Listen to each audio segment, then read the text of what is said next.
All right. So we are now live, and I will grab a link for that, and then I will get hopefully TTV added. Sweet. Doo-doo. People can see us, Krashy? They can see us. I'm gonna tweet about this. This is happening live. It is. I'm letting people know this is going down live. Or maybe if you have a tweet, I'll retweet you. I mean, you could do either. I was gonna post the thumbnail image and say something like this: "Krashy Cup Draft SHOWMATCH There it is. There it is. 5." Grabbing this link here. I'm yoinking it. Hashtag Pokemon Unite. Doo-doo. Cool. That tweet could have been formatted better, but I'm also kind of crazy and kind of lazy. I'm taking a page out of your book. Well, I mean, I sing all the time anyways, but singing what I do, that's a good one. When you have nothing to say, I'm just like, I'm doing this, typing into a keyboard. See, I feel like I miss a lot of content because I do it a lot on the toilet. I'm like, I'm about to wipe now. This has been a good smart. Smart. Nice. All right. I am retweeting this tweet. All right, friends. So what's up, everybody in the chat? We're getting things started off super casual, like gonna let some people or just let everybody trickle in. I gotta get linked up with the teams because I still need to get at least 1 or 2 members from TTV to add me as a friend so I can do spectatory mode things. And yeah, that's a thing. And I'm also gonna be, I myself will be personally getting my in-game section of this set up. This kind of draft system, I think, is exactly what the game needs, Krashy. I've said this to you many times, but we need diversity in these matches. We need another layer of strategy. So I'm really excited to see this.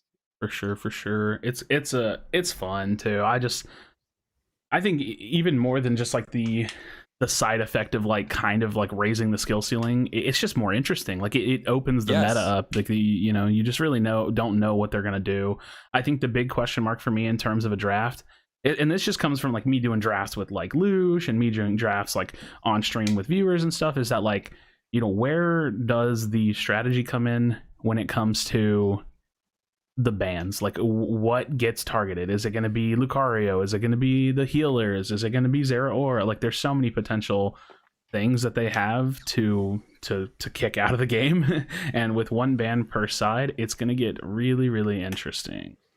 Yeah, I think so too. If I'm looking at TTV, if I'm up against them, you think, okay, well, do we ban Lucario? Do we take away, that top lane for TTV? I think most people would say yes, absolutely. Make them change their strategy there. And then when you look at Bad Macro, they also run a very similar comp. But then I think, all right, what's the most important thing to remove from them? Is it their Lucario, or do you let them keep that, but you want to get rid of their Venusaur or Mr. Mime or whoever else they're going to be throwing at you?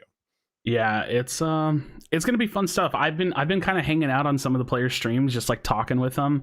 And Chris this morning on his stream was just kind of going crazy, like, oh well, we could maybe use this and maybe use this. And I was just like, it's interesting. I was on Indie Bear's stream last night, and he was talking about, well, since healers might be getting locked out, he was like, I've been practicing a lot of stuff in solo queue because I just don't really know what I'm gonna play. And it's like, yeah, we don't know. I have no idea what you're gonna play either, because healers are the one thing that there's just so few of. Like, if you look at the attacker role, plenty of attackers. You look at the jungle role, plenty of junglers. The top lane meta hasn't really been explored much because there's never really been bans, but there are options there.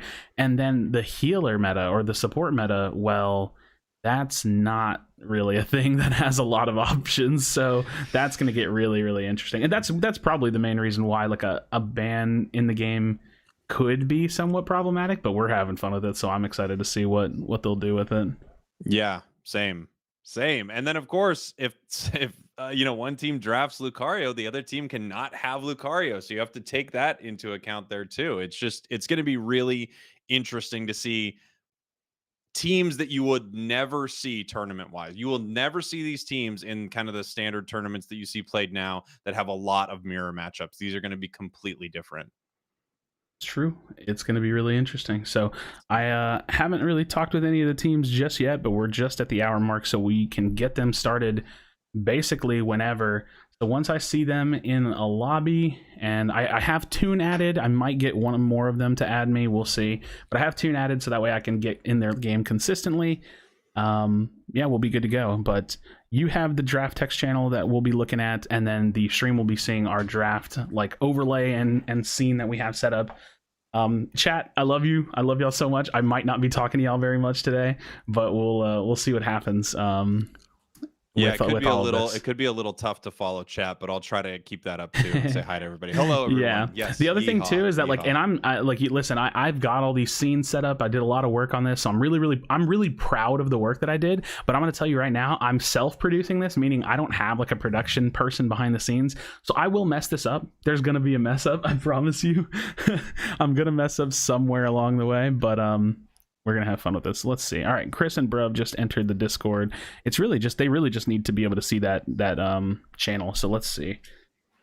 Let me get them going. I think. There we go. Awesome. You know, it's interesting. I didn't get to see all of the Japanese tournaments. I kind of popped in and out. I'd really like to watch more of it, but it looks like they have sort of an interesting meta going on over there, where a lot of people are still running a 2-1-2. With the Lucario top, but with a Mr. Mime kind of along with it. It's like it's really interesting to see. It's interesting to see a different setup for this game. I wonder which would win if they really got to go against each other. Yeah, so I'm explaining to them right now really quickly how I'm going to essentially choose which team gets to pick and ban first. So I'm going to be doing them on a coin flip, and that will give them the ability to decide on if they want to do pick ban first or second, and then it will give them the ability to decide what side of the map they want to start on, and then that will just set the tone for the rest of the event. So right now I'm gonna go on ahead and do just some arbitrary coin flip website, which there's one on Google, it looks like, and I'm making heads is going to be for TTV, tails will be for bad macro flip bird. So I'm flipping it currently. Nobody can see it because I didn't really plan for this part, but it's heads. So TTV is going to get first pick on what they want to do. So TTV one coin flip. TTV decides if they want pick ban first and what side of the map they want. Then we alternate. And they're asking if you coin flip every game, which you do, correct?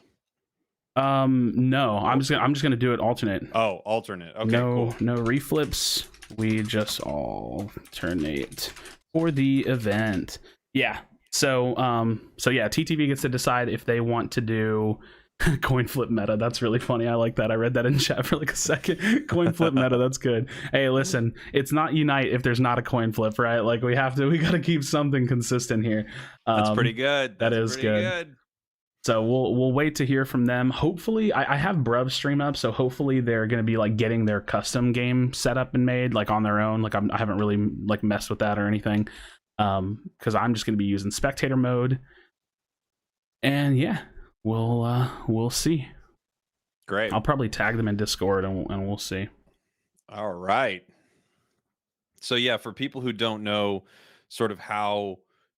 I mean, a lot of people who watch Krashy obviously know what a draft is. You're like the person who has been doing this in the community. It's one of my favorite things to watch because the matches are so different. Basically, both sides are going to be using a different roster of Pokemon. And if one team has a Snorlax, the other team cannot. So you're never going to see a mirror matchup.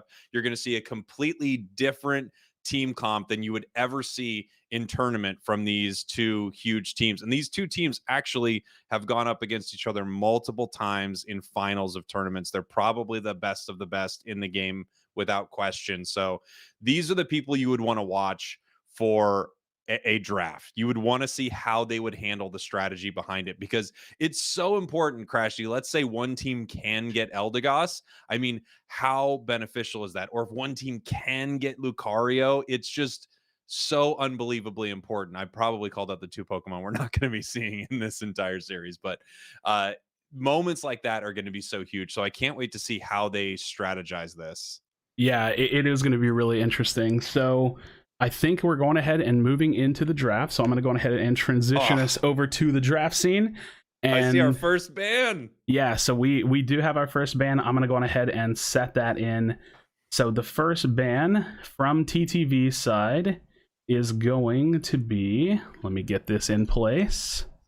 Like I said, it's not as seamless as I would like it to be, but we do have this process in place. So y'all should be able to see it here in a second. Eldegoss. So TTV is going to be banning Eldegoss. And of course, that is right about what I would expect. TTV is also going to get the first pick. So if Bad Macro Flipbird does not ban Lucario, they are giving TTV Lucario, which I think would be a mistake. The other thing Bad Macro has to decide is whether or not they're going to ban Blissey or something like that, so that there are no healers, because TTV is going to get a choice between Lucario or whatever support they want. Yeah, there's a lot to think about here because there's only one healer. All right, so we have the next ban is going to be coming out from Bad Macro Flipbird. What am I, a genius, Krashy? Let me go on ahead and lock it in. And as you said, that ban is going to be Lucario. So now we have the full-on snake draft. So it's going to go to TTV's pick, and they have one pick. This is such an exciting first moment. Like you said earlier, I don't think they need to grab a jungler or something like that. I think they want to grab a healer. I think they want to grab a support. Yeah, I mean, it's really, really interesting. So it looks like they're going to be looking to make their pick. Let's go ahead and look at it, as I'm going to be looking to lock it in. They get one pick here, and then it goes into snake picks, where the other team will get two picks, and then it will alternate until we run out of picks. So yeah. I mean, we do have a pick. There it is. All right. We do have a pick from TTV. They're going to be picking the Blissey. Krashy, I'm telling you, put me on a murder investigation because I am psychic, my man. Yeah, exactly. All right. So that said, Bad Macro Flipbird is going to get the next two picks, and they lock their picks incredibly fast. So let's go on ahead and let's get these locked in. I love these two picks. This is so solid. And you can see, for everyone watching at home, Krashy is going to be putting this up. This is how impactful all these Pokemon are in this meta right now. They're just so unbelievably good. All right, so the Bad Macro Flipbird picks have been locked in, and it looks like we're going to have a Wigglytuff and Mr. Mime locked in. So they instantaneously going ahead and grab themselves like what could be a tank pick, what is going to be their team's support pick, and that's good stuff, man. So let's go ahead and let them know that they can do their next picks. You can just see how important all supports are in this game, Krashy. Every single one of them has been chosen somehow in this pick and ban phase in the first picks. The only other Pokemon that even made it there is Lucario. So now the question is, what does TTV want? I'm guessing they're going to look for their tank, probably someone like a Snorlax or something at this point. And then what are they going to use for maybe more of an attack roll, or do they want to grab that jungler right away and take away the chances for Bad Macro to use Greninja? Although I have seen Bad Macro running Cinderace, so yeah, maybe you don't even worry about that, and maybe you take Pikachu at this point. Yeah, I was going to say one thing that's really interesting too is that since they have a Wigglytuff Mime on Bad Macro Flipbird, they may not want to prioritize getting their tank pick because they may not feel like it's contested right now. So they might, change, their picks, or kind of work around like a versatile pick, like something out of top lane.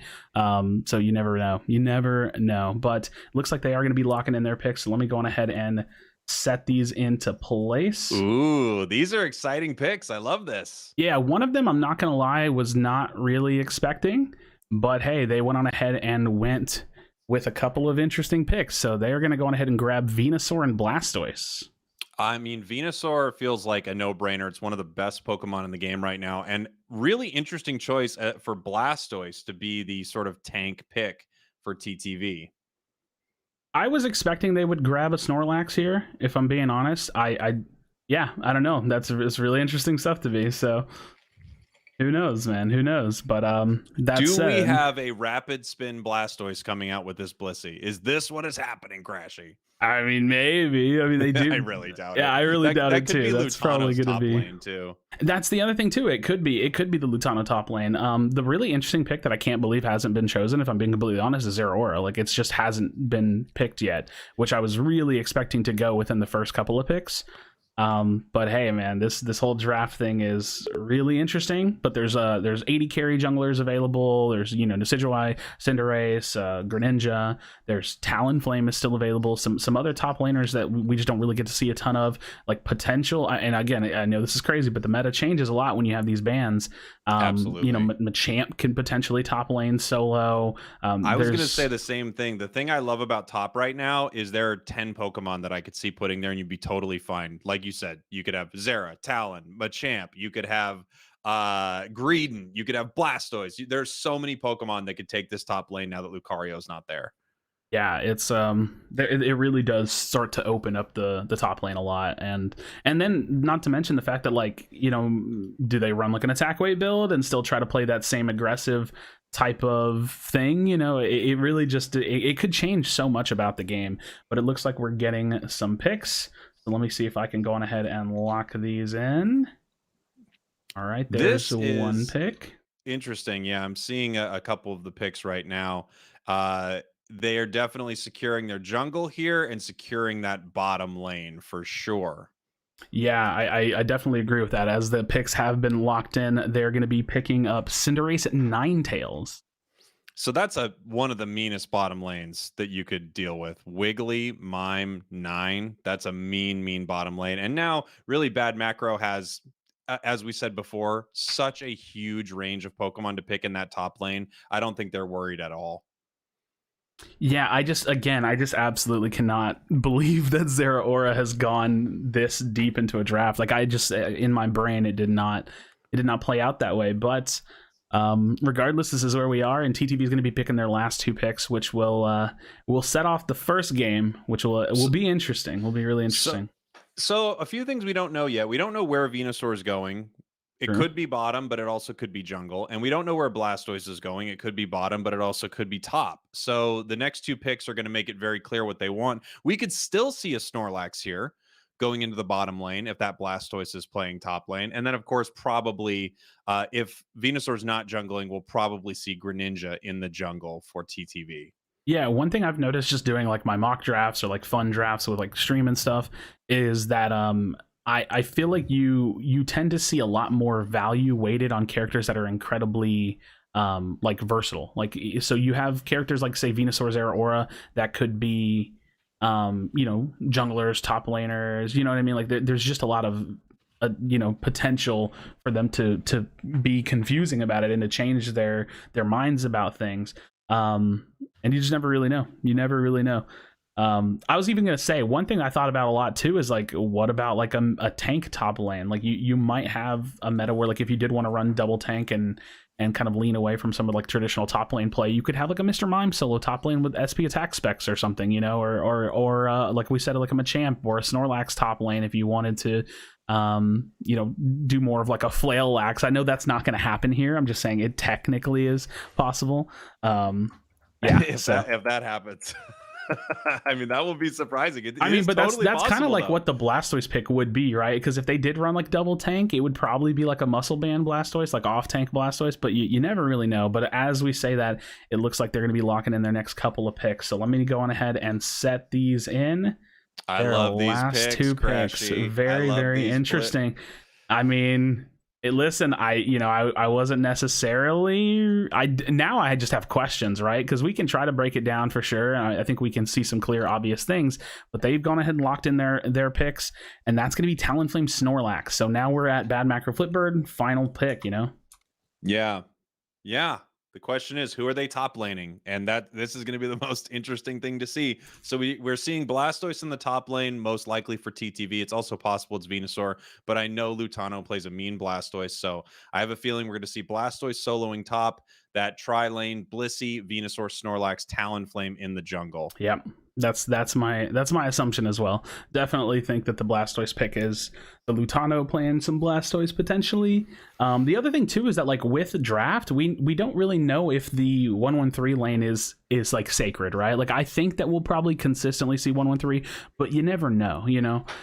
Maybe they send, you know, Blissey Blastoise top just to slow down the lane and shut it down. I'm not gonna lie, especially coming from TTV side of things, I wouldn't even be super surprised to see them do like a Snorlax Cram lane to really like shut down bottom lane in one of these games. But Venusaur's so strong, so as long as they can get Venusaur, I think that could be something that they steer away from. But they could always go back to something that's much more traditional, to like a 2-2. But at least for now, it looks like we've kind of got their side picked out, and know what they're looking to do with it. Right now, this is not what Bad Macro is necessarily going to do, but I would love to throw Greedon in that top lane. I think he's still super, super viable. Oh, yeah, absolutely. As you brought up, Zeraora is a great choice for a solo lane if Lucario's not there. Machamp, I think, is an underrated solo lane pick. It goes up against Lucario too consistently, you know? So I think there are a lot of good options here for Bad Macro. I just wonder who they like to play most.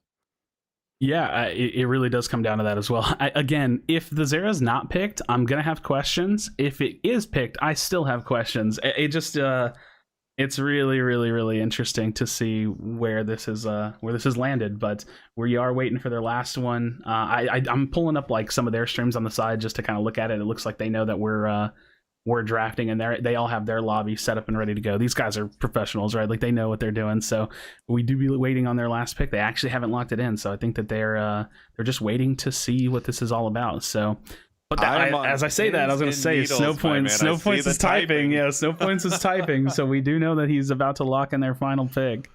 Here we go. All right. Wow. Okay. So like I said, I have questions, but before the chat knows why I have questions, I'm going to go ahead and lock in this pick for them. So there you have it. Their final pick is going to be the Zeraora. So I have questions as to how Zeraora made it to the last pick of the first game draft, but that is most likely going to be their top laner if you ask me. So wow. I mean, you were wondering why it took so long, but there it is. Yeah, Zeraora. That's crazy. I love these teams, Krashy. I love this.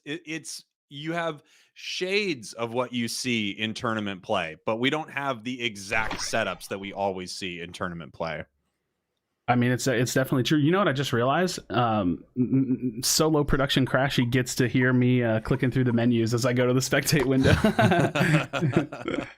That's pretty funny, but yeah, I don't know. It's super interesting. I'm getting us set and ready. Y'all can see it on the screen as we're getting ready for them. So they should be starting their game. We get to sit and just kind of talk about this for a little bit as we wait for the spectator mode to give us our game. But man, the thing about these teams is that if you were to run these teams, like say in like a solo queue scenario, they're fine teams, right?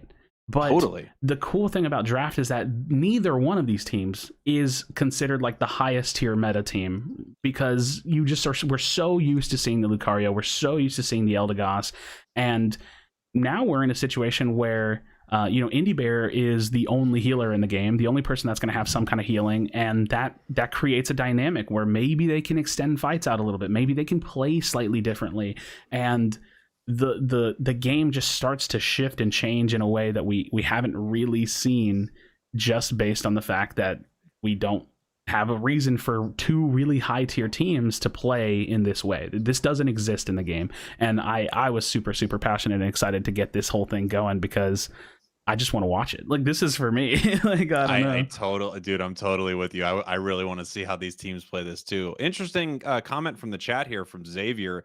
3 special attack on Bad Macro Flipbird. TTV could run an assault vest now that we actually know what the opponent has on their team.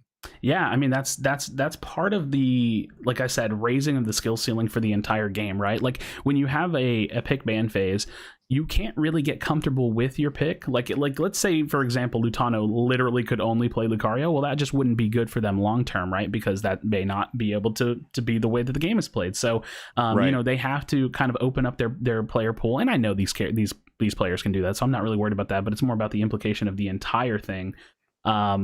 So yeah, they have to open up their player pool. It leaves options for changing your build. Do I think that, you know, the funny thing about Assault Vest is that I think it's a great item. Do I think that it's enough to get rid of, like, say, your Focus Band or maybe your Score Shield, depending on who you are? I don't know, but you never know. Yeah, I mean, well, let's think about Blastoise. So Blastoise instead of Lucario. If you're a Lucario in that top lane, you're without question stacking that attack weight. Now, of course, with Blastoise, you can be stacking special attack specs, but maybe it's more beneficial being such a tanky Pokemon, knowing you're going to head into the late game to have that Assault Vest there instead of stacking a special attack item. Yeah, I mean it's possible, right? Like Yeah, it's a. I'm saying I'd probably stack. But it is a consideration that you would not make with Lucario. yeah, I mean that's just true. It just is the truth. You wouldn't make that with Lucario, and I also think that just like the general snowbally nature of Lucario is just it's not here, and I love that.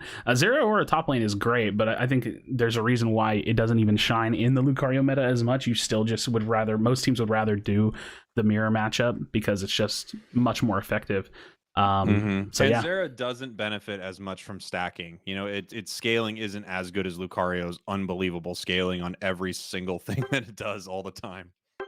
yeah, yeah. So I'm still just hanging out. I think we probably have anywhere between 40 seconds to a minute left before we'll be able to jump into our first game.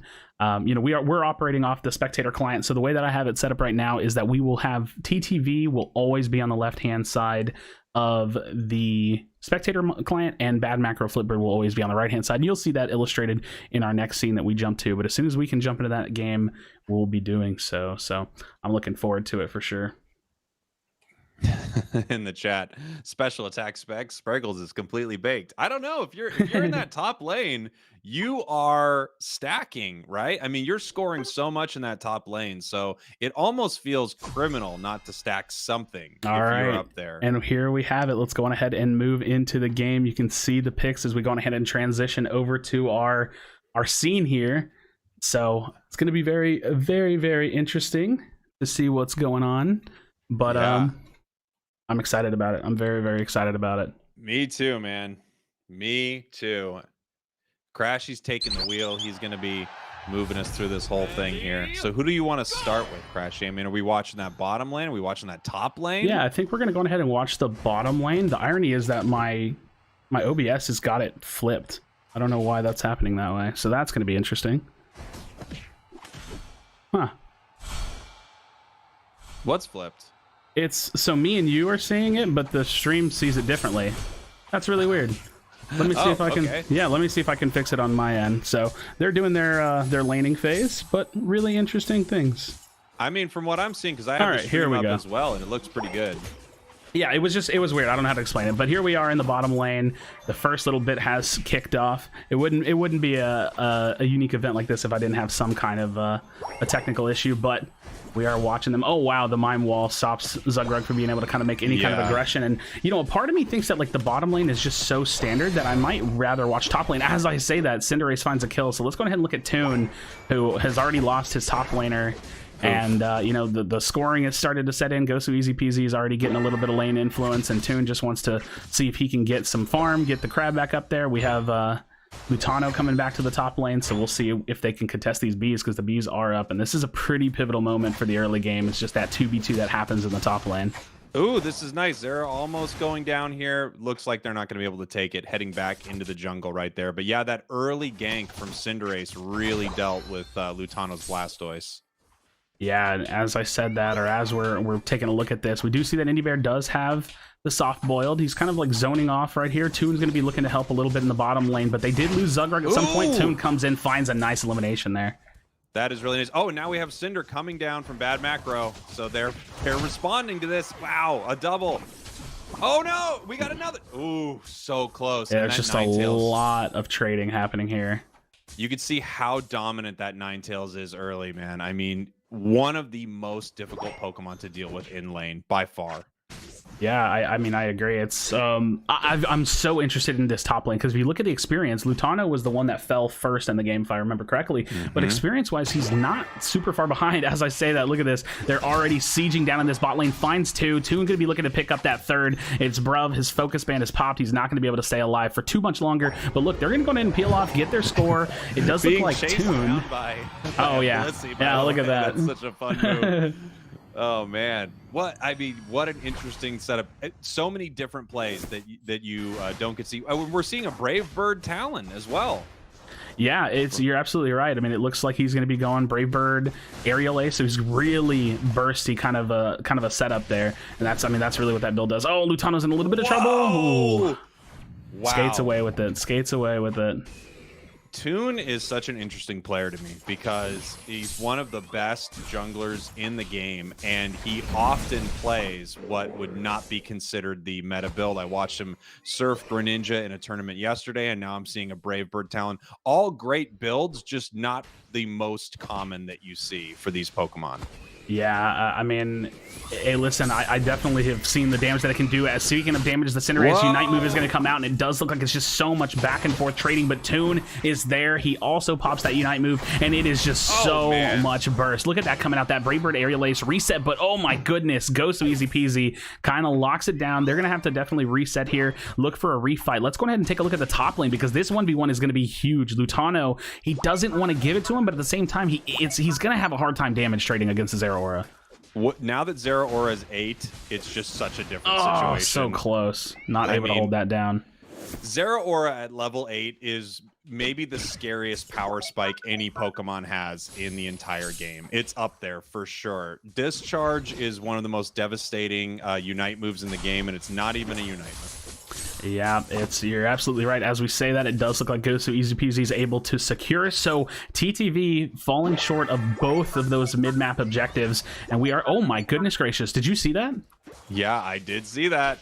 We have a Solar Beam. That is a Solar Beam. You know, it's funny that I wondered if we would see a Solar Beam, and the main reason why is that they might have the potential to do something similar to like a poke comp that you would see in other MOBAs, where, you know, you just take your time and poke at them a lot before trying to let engages happen or before fully engaging, because they're the team that has heals. So that is something interesting. As we say that the Mime Unite move is coming down, it does look like Chris Heroes and them are looking to siege up, and that's going to be the Unite move. The Bliss assistance coming out from Blissey Indie Bear onto Goof. They want to try to hold this down as much as they can, but they really just don't have that much help, and I don't know, they're trying to see if they can stay alive. The Unite move comes out from Chris. It does look like Lutano is able to get here and try to help a bit, but they did get a lot of points there. And Krashy, you're just seeing that combination of Mime and Ninetales. You have multiple walls, multiple opportunities for Blizzard to proc that damage. That was huge for them, and I didn't even expect it or think about how important it would be for Mime and Ninetales to lane together, but it's huge. You get the stuns, you get all the freezing damage. It's a pretty massive combination. Yeah, and one thing we have to not take for granted is the fact that we do have a scoreboard. Bless the scoreboard. It's so beautiful. We can see the context of the game. Mime's going to have that score shield dropping in. They're keeping that goal at 3 points, which I'm going to go ahead and be bold here. They may not drop that at all, but those mid-map objectives are coming out. It does look like Goof was able to get his Venusaur kind of evolution there as he got that elimination, that knockout with the Solar Beam. Now they're fighting over some bees, but we do have both those mid-map objectives coming back up again. Look at that. Venusaur Goof finds another one. Very, very nice plays coming out from the Solar Beam Venusaur. Definitely a little unconventional there. I wonder if Blastoise is going to have a better time against Zeraora than that Wartortle did. You know, it's still such a tough lane to fight against the Zeraora, especially one level higher. But here we go. Blastoise, Zeraora. We have Unite moves coming out from both of them. They really want this. Let's see, look at that. He's able to get both of those berries. It looks like Toon was falling in the bottom lane, so we might have to just swap over and see what that bottom lane is looking to do. Goof using that eject button, doesn't have a full heal. He's going to go ahead and pop his Unite move. Chris takes a big amount of damage there, so they're going to be able to siege that. Are they going to be able to lock in this elimination on? No, Mime locks it down on the Dreadnought. And you've got that huge steal potential from the solar beam, but we have not got to see Goof use it effectively yet in these Dreadnought fights. Not the mine wall. No, what would have been such a good Unite move was shut down. But look at this. Lutano gets a triple surf into the wall. They might be able to take down ECBZ, but no, that's going to be the buddy barrier. It does look like they were still able to grab him. So Goof trying to continue to siege again. He's not the type of solar. He's got solar beam. He can't just run in crazy and do a ton of damage. He's mage. So you know, they're forced to back up there, and it looks like, look at this, the mime wall. They're keeping Lutano held down here. They're shutting him out a little bit. They're looking for that 47-point over dunk. I believe he made it out. I believe he gets out, but at what cost? The score is starting to stack up against them. We're in that final 2 minutes in just a bit. But this has been a tough one. Aura just, you know, he's been able to stay top this entire game. He's won every single rotom. He's scored 80 points. It's been huge for Bad Macro. Yeah, it has. You know, they're trying to keep up. I think that there's a lot to be said about the potential team comp, because I think when you do a double tank kind of setup, one thing that you realize is that you just have less damage on the team. But not only is there a little bit less damage on the team, they're also running solar beam. So I feel like the current setup and composition of TTV might just be a little void of damage. They may not be you know, able to close out some of these fights, especially when they're behind in levels a little bit. But hey, this is that final 2 minutes. Anything is possible. We do see that Zera Aura split pushing in that top lane, but they're looking to get aggressive here. Lutano is incredibly low. Are they going to be able to pick off the Chris? It doesn't look like they'll be able to do so. Toon is now caught in a very bad position, forced to use that Unite move just to try to shift something around. Wow, I mean, here we go. They're all fighting around this bottom goal, and now, pulling back, moving up to the Zapdos pit. I wonder if they're going to start it. I mean, they know they're behind at this point. No, going for actually a counter score in that top lane so they can get the score a little bit closer here. So we're going to see 88 points for TTV from that Talon. Yeah, we do see the 88 setting in, just getting a little bit of pressure if they can. Is Toon going to be able to stay alive? No, unfortunately, Dexter not going to let him do so. We'll see what's going on with Lutano in the mid. I mean, they're really, the biggest issue is that they're just running out of time and they don't really have a team fight. Lutano's going to get picked off here, and this is pretty much going to seal the deal, I think, for game number 1, because they just don't have the damage. You know, Venusaur's here. He got the Bliss Assistance. He gets that Solar Beam out, but there really is just no time. And if he doesn't wipe them all out here, then I think that might be game number 1 going in the hands of Bad Macro Flipbird. It definitely could be. We have Blastoise back in 3 seconds. We do have Talonflame back, but they're picking them off so consistently that at least a couple members of TTV is down at any given time, just making the team fights almost impossible. And I didn't even notice this earlier, but it is an Egg Bomb Blissey. Oh, yeah, I definitely didn't notice that as well. I mean, I guess, you know, who are you looking a helping hand, right? I suppose that's definitely kind of the thought process there. Definitely didn't pay attention to that, but yeah, that's going to be the game. I mean, there really is just no win condition here. The time is basically run out, and it's going to go in the hands of Bad Macro Flipbird. They got the last 15 remaining seconds, but unfortunately, there's just not anything they can do here. Might be interesting to see. Yeah, might be interesting to see how they change it up.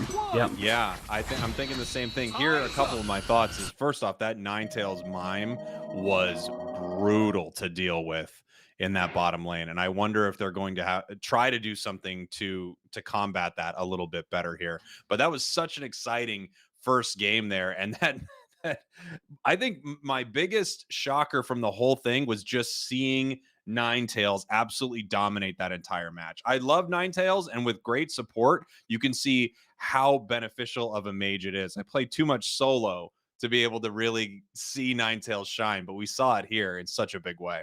Yeah, absolutely. GG.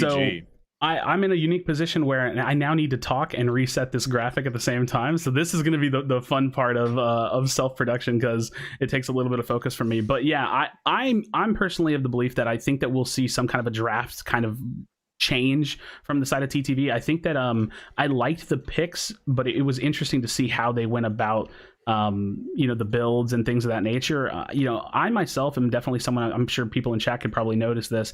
I love to jungle tanks. I've been kind of pushing to try to get like a double tank composition to kind of hit the meta for a little bit. And I'm going to be honest, it's really hard. You end up finding yourself in a position where it feels like there's just not enough damage, and it can be incredibly tough to do. So it's definitely interesting. I really respect it. But is that going to be enough? That's kind of the questions that we have to ask, and that's going to be the question that they're going to be asking themselves going into this next draft. But I'm going to go ahead and reset my draft image as we're going to be getting them ready for that. So let's see if I can transition us over. We do have the scores updated at 1-0 for Bad Macro Flipbird. Again, this is going to be a best of 5 series, so we will, we're going essentially until one team hits 3 wins, and that will decide our winner. So let's go ahead and take a look at this. Let me see if this actually updated. Yeah, it was weird. Whenever I went into studio mode, it broke my scene. So that's what I was kind of running into earlier. But great. All right, so Bad Macro Flipbird gets first ban, and I'm going to go ahead and let them get the process moving. So Bad Macro Flipbird is going to be getting the first ban. We're going to be moving into game number 2 with this one. And yeah, so we have a potential 5 matches in front of us, game number 1 being done, but it could be as simple as a 3-0. But I don't know. I don't really see it. Not with these two teams. I don't really see a 3-0 happening. No, I think especially with so many things able to change, I think there's no question we're going to see a different composition, different possible, choices, move wise for each of the Pokemon. So I think this is going to continue to be really interesting and competitive. And I wonder if Bad Macro actually is going to have a little bit of a disadvantage picking first, because TTV with those 2 picks right afterwards can do exactly what Bad Macro did and scoop up multiple supports. It's I think that man, I'm gonna go ahead and just say it again. I think that the Zeraora went way too late, and I'm expecting that to change, because double tank compositions are awesome, but if you leave when you leave a healer in a Zeraora, I'm going to go out on a whim and say that I think that Zeraora is more important than grabbing the Blissey. So that's been my kind of experience with these kind of bans and these fun things. Then again, I'm not a top rated player, so it really just comes down to them. But as I say that, it looks like Bad Macro Flipbird is going to go on ahead and lock in their first ban. So I'm going to go on ahead and set that in. We'll update the graphic here, and it's very interesting, isn't it? Very interesting, potentially. I think you got to lock this in earlier as one of the possible first bans. But yes, we do see Lucario coming out from Bad Macro as that first ban here. And whoa, I'm actually surprised when I see the ban coming here from TTV. This is an interesting ban, and definitely someone they were worried about.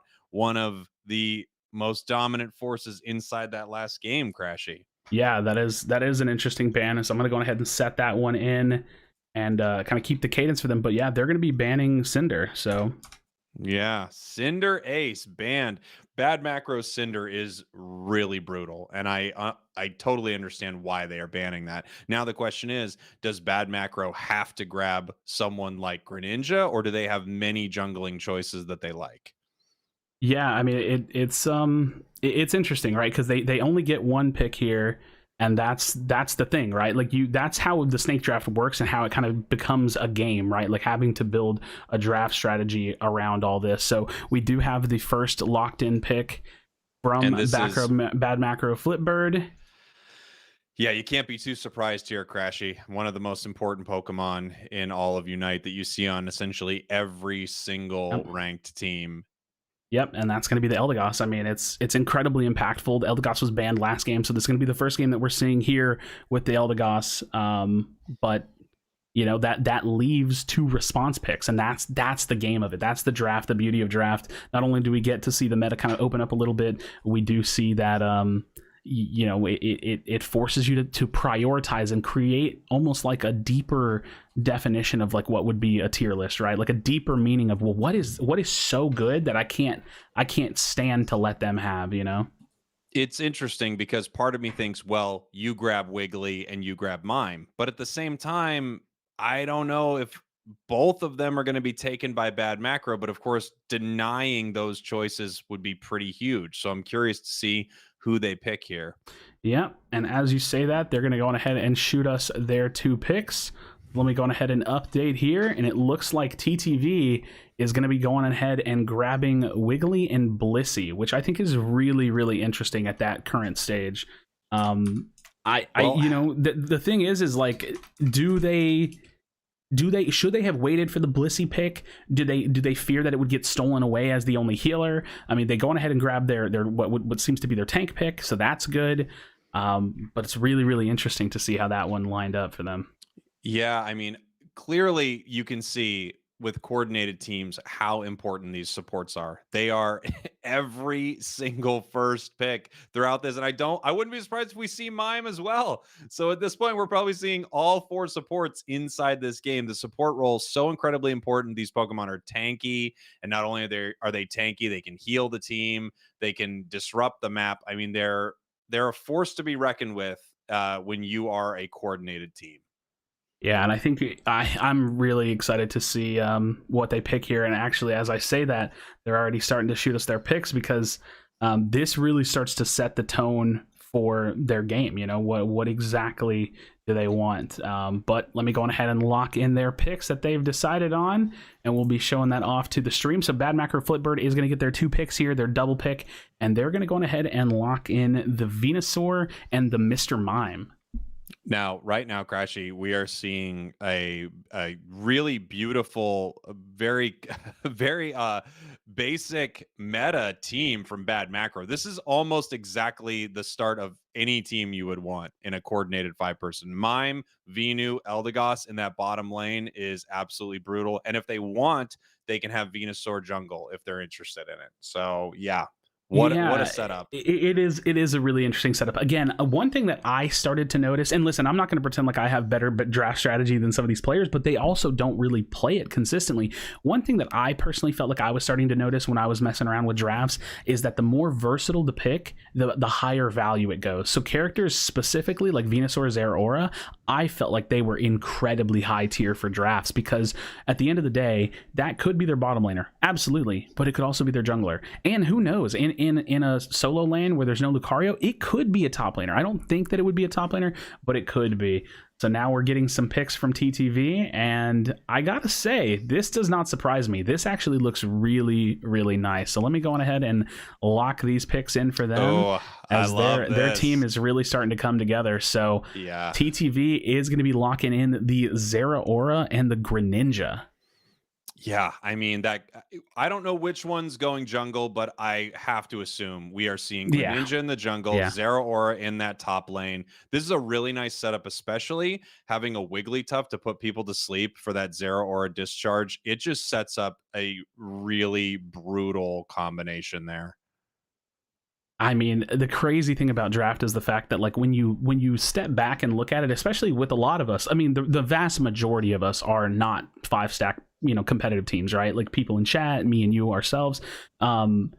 When you step back and look at these team comps, they're both great comps, right? Like you almost like you don't know which one's going to walk away with it. You can maybe put a little bit of prediction on it, but you really just don't know. And I'm looking at both of these teams forming, and man, it's just like with the skill level of these players, this is exactly what I wanted. The whole reason I wanted to make this event, and I'm so happy that you're here with me, is because this is what I wanted to see with the game and for the game, and I'm just loving it. So we have Bad Macro Flipbird on their final 2 picks. They're going to try to round it off, maybe with their top lane, maybe with their jungle if they decide to use Venusaur in that bottom lane. But yeah, I just don't know. I don't know what more to say. It's really, really interesting.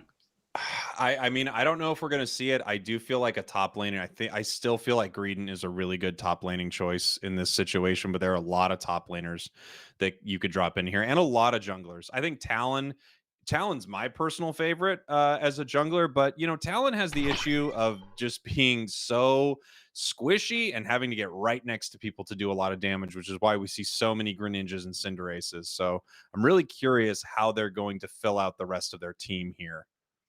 Yeah, I mean, we're still waiting on the Bad Macro Flipbird. The beautiful thing about this is that, we didn't put them on a timer. Without this being integrated into the game, we're doing this all manually. I didn't really see a reason to pressure them for time. So this is full on open brain strategy, right? They're sitting there, they're talking with their teammates. The beauty for me is that I get to go back and watch some of their perspectives and listen to their comms, maybe even do like a VOD review video over what they were doing with these games and what they were thinking. So there's just so much out there for this to be discovered. And I'm really, really excited about it. I did see that they were typing a little bit there, but maybe they're still discussing. They have plenty of time in the world. We're not in a hurry, and Yeah, I don't know, man. I'm really happy to see the Zero Aura go a little bit sooner in this. With Lucario banned, I think Zero Aura makes it a phenomenal top laner. It's just so hard to beat, right? Like especially when you're a Blastoise. I think that was really hard for Lutano to keep up with, and he was definitely doing his best. And honestly, in some of those situations, it was incredibly close. But you know, in the meta, if let's say hypothetically Timmy Studios turned off Lucario because he was bugged, I definitely think we would see the meta shift naturally towards Zeraora, so that's kind of what we're seeing here a little bit as well. I'm really excited to see these final two picks, and then of course, you know, I'm curious to see who is going to top lane for TTV. I believe it's going to be Zeraora, but I don't know Yeah, if they don't if bad macro fills this up with a jungler and a top laner, we could easily see TTV pick Ninetales, Pikachu. There are a lot of options if they want to put someone down in that tri lane. Let's see what happens here. It's so I close. know Snowpoints is baiting us. He I keeps typing and then he stops typing and then I he think they're types. doing it on purpose. Yeah. You should have given him a timer, Krashy. I should have given him a timer, man. No, but you know, to think back to one of your earlier points, I think that Greedent is phenomenal top lane. He's incredibly hard to punish, and it still does a really good amount of damage. Especially if you're doing like the belch, like attack weight stacking, you're still going to get that benefit for being in the top lane and getting that extra experience out of the score shield from just consistently just dunking and dunking and dunking. And I love these picks. Wow. I love these picks. Okay, so let me go on ahead and lock these picks in. This I like to see. Krashy, call me when there is a missing child because I am psychic. That is beautiful. All right, so Bad Macro Flipbird is going to go on ahead and lock in the Greedent and the Charizard. And I think this is very, very transparent what they're looking to do. Let me go on ahead and let them know TTV can pick their final pick. Really cool choice here. I think TTV has a lot of great choices. Pikachu and Ninetales spring to mind right away, but I mean, there are lots of great choices. I'm so giddy in the stomach to see a Charizard come out in my draft event because I just didn't think that I didn't think that Charizard Jungle was high tier enough potentially for this. I mean, there is still a Decidueye in the meta potentially if they want to try to stack around the Decidueye and keep the Decidueye alive. There is still a Talonflame, and to see Charizard coming out here as a potential response to maybe the Greninja, very, very interesting. And that final pick going to be coming out from TTV now. We can go on ahead and lock it in for them. Is going to be a laning pick for sure. And let's go ahead and lock it in. That final pick is going to be a Sylveon. So now we have our game 2. I love this. I love Sylveon, one of my mains. My love. I think it's an incredible lane pick. It's really punishing too. It gets level 4 hyper voice, and once it has that, it's just constantly dealing damage the entire time. Oh my gosh. This game, I think I'm not gonna lie, I'm more excited about this game than I am for game number 1. I mean, not only is there, you know, the story building, the context of the best of 5 series, to see that Mad Macro Flipbird has kind of taken over that position, but the picks have changed. We have a Greninja in, you know, the Cinderace has now been banned. They don't really want to deal with it. Yeah, I don't know. It's different, right? Like the Cinderace ult is definitely something that needs to be respected. It's definitely something that needs to be thought about. But I think that one thing that Charizard brings to the table is that backline diving potential. I mean, that is what Charizard is and brings to the table. Yes. And so having a Zeraora, a Sylveon, a Greninja, and you know, they have this Charizard pick. If he doesn't fall behind, because Charizard behind is a little rough, but if he doesn't fall behind, that could be really, really strong. But if you're looking at the damage of Bad Macro Flipbird, I do think that part of it is dependent on not falling behind, because if they do fall behind, they might be lacking a little bit of damage. That said, I definitely expect a Petal Dance Giga Drain Venusaur out of them. Yeah, I do as well. I wonder if we're going to see Egg Bomb again. I mean, it's totally possible. The thing about, you know, Sylveon is it doesn't get a benefit at all from Helping Hand, except for a lot of positioning with movement. So I'm wondering if, because we have Greninja there, we want to see a Helping Hand, or if we're going to see Egg Bomb again, that extra damage from that Blissey. I'm curious about that for sure. Yeah, I mean, the other thing to say is that like this is going to be the first game that Eldegoss is allowed in as well, because Eldegoss was banned in game number one. So Eldegoss, I've been saying this for a little bit. Eldegoss really, in my opinion, kind of drives the meta because there's just so much to be said about Leaf Tornado. Leaf Tornado disengages, hard engages, and if you're looking at the side of Bad Macro Flipbird, you have a Charizard, a Greedent, a Mime, and a Venusaur.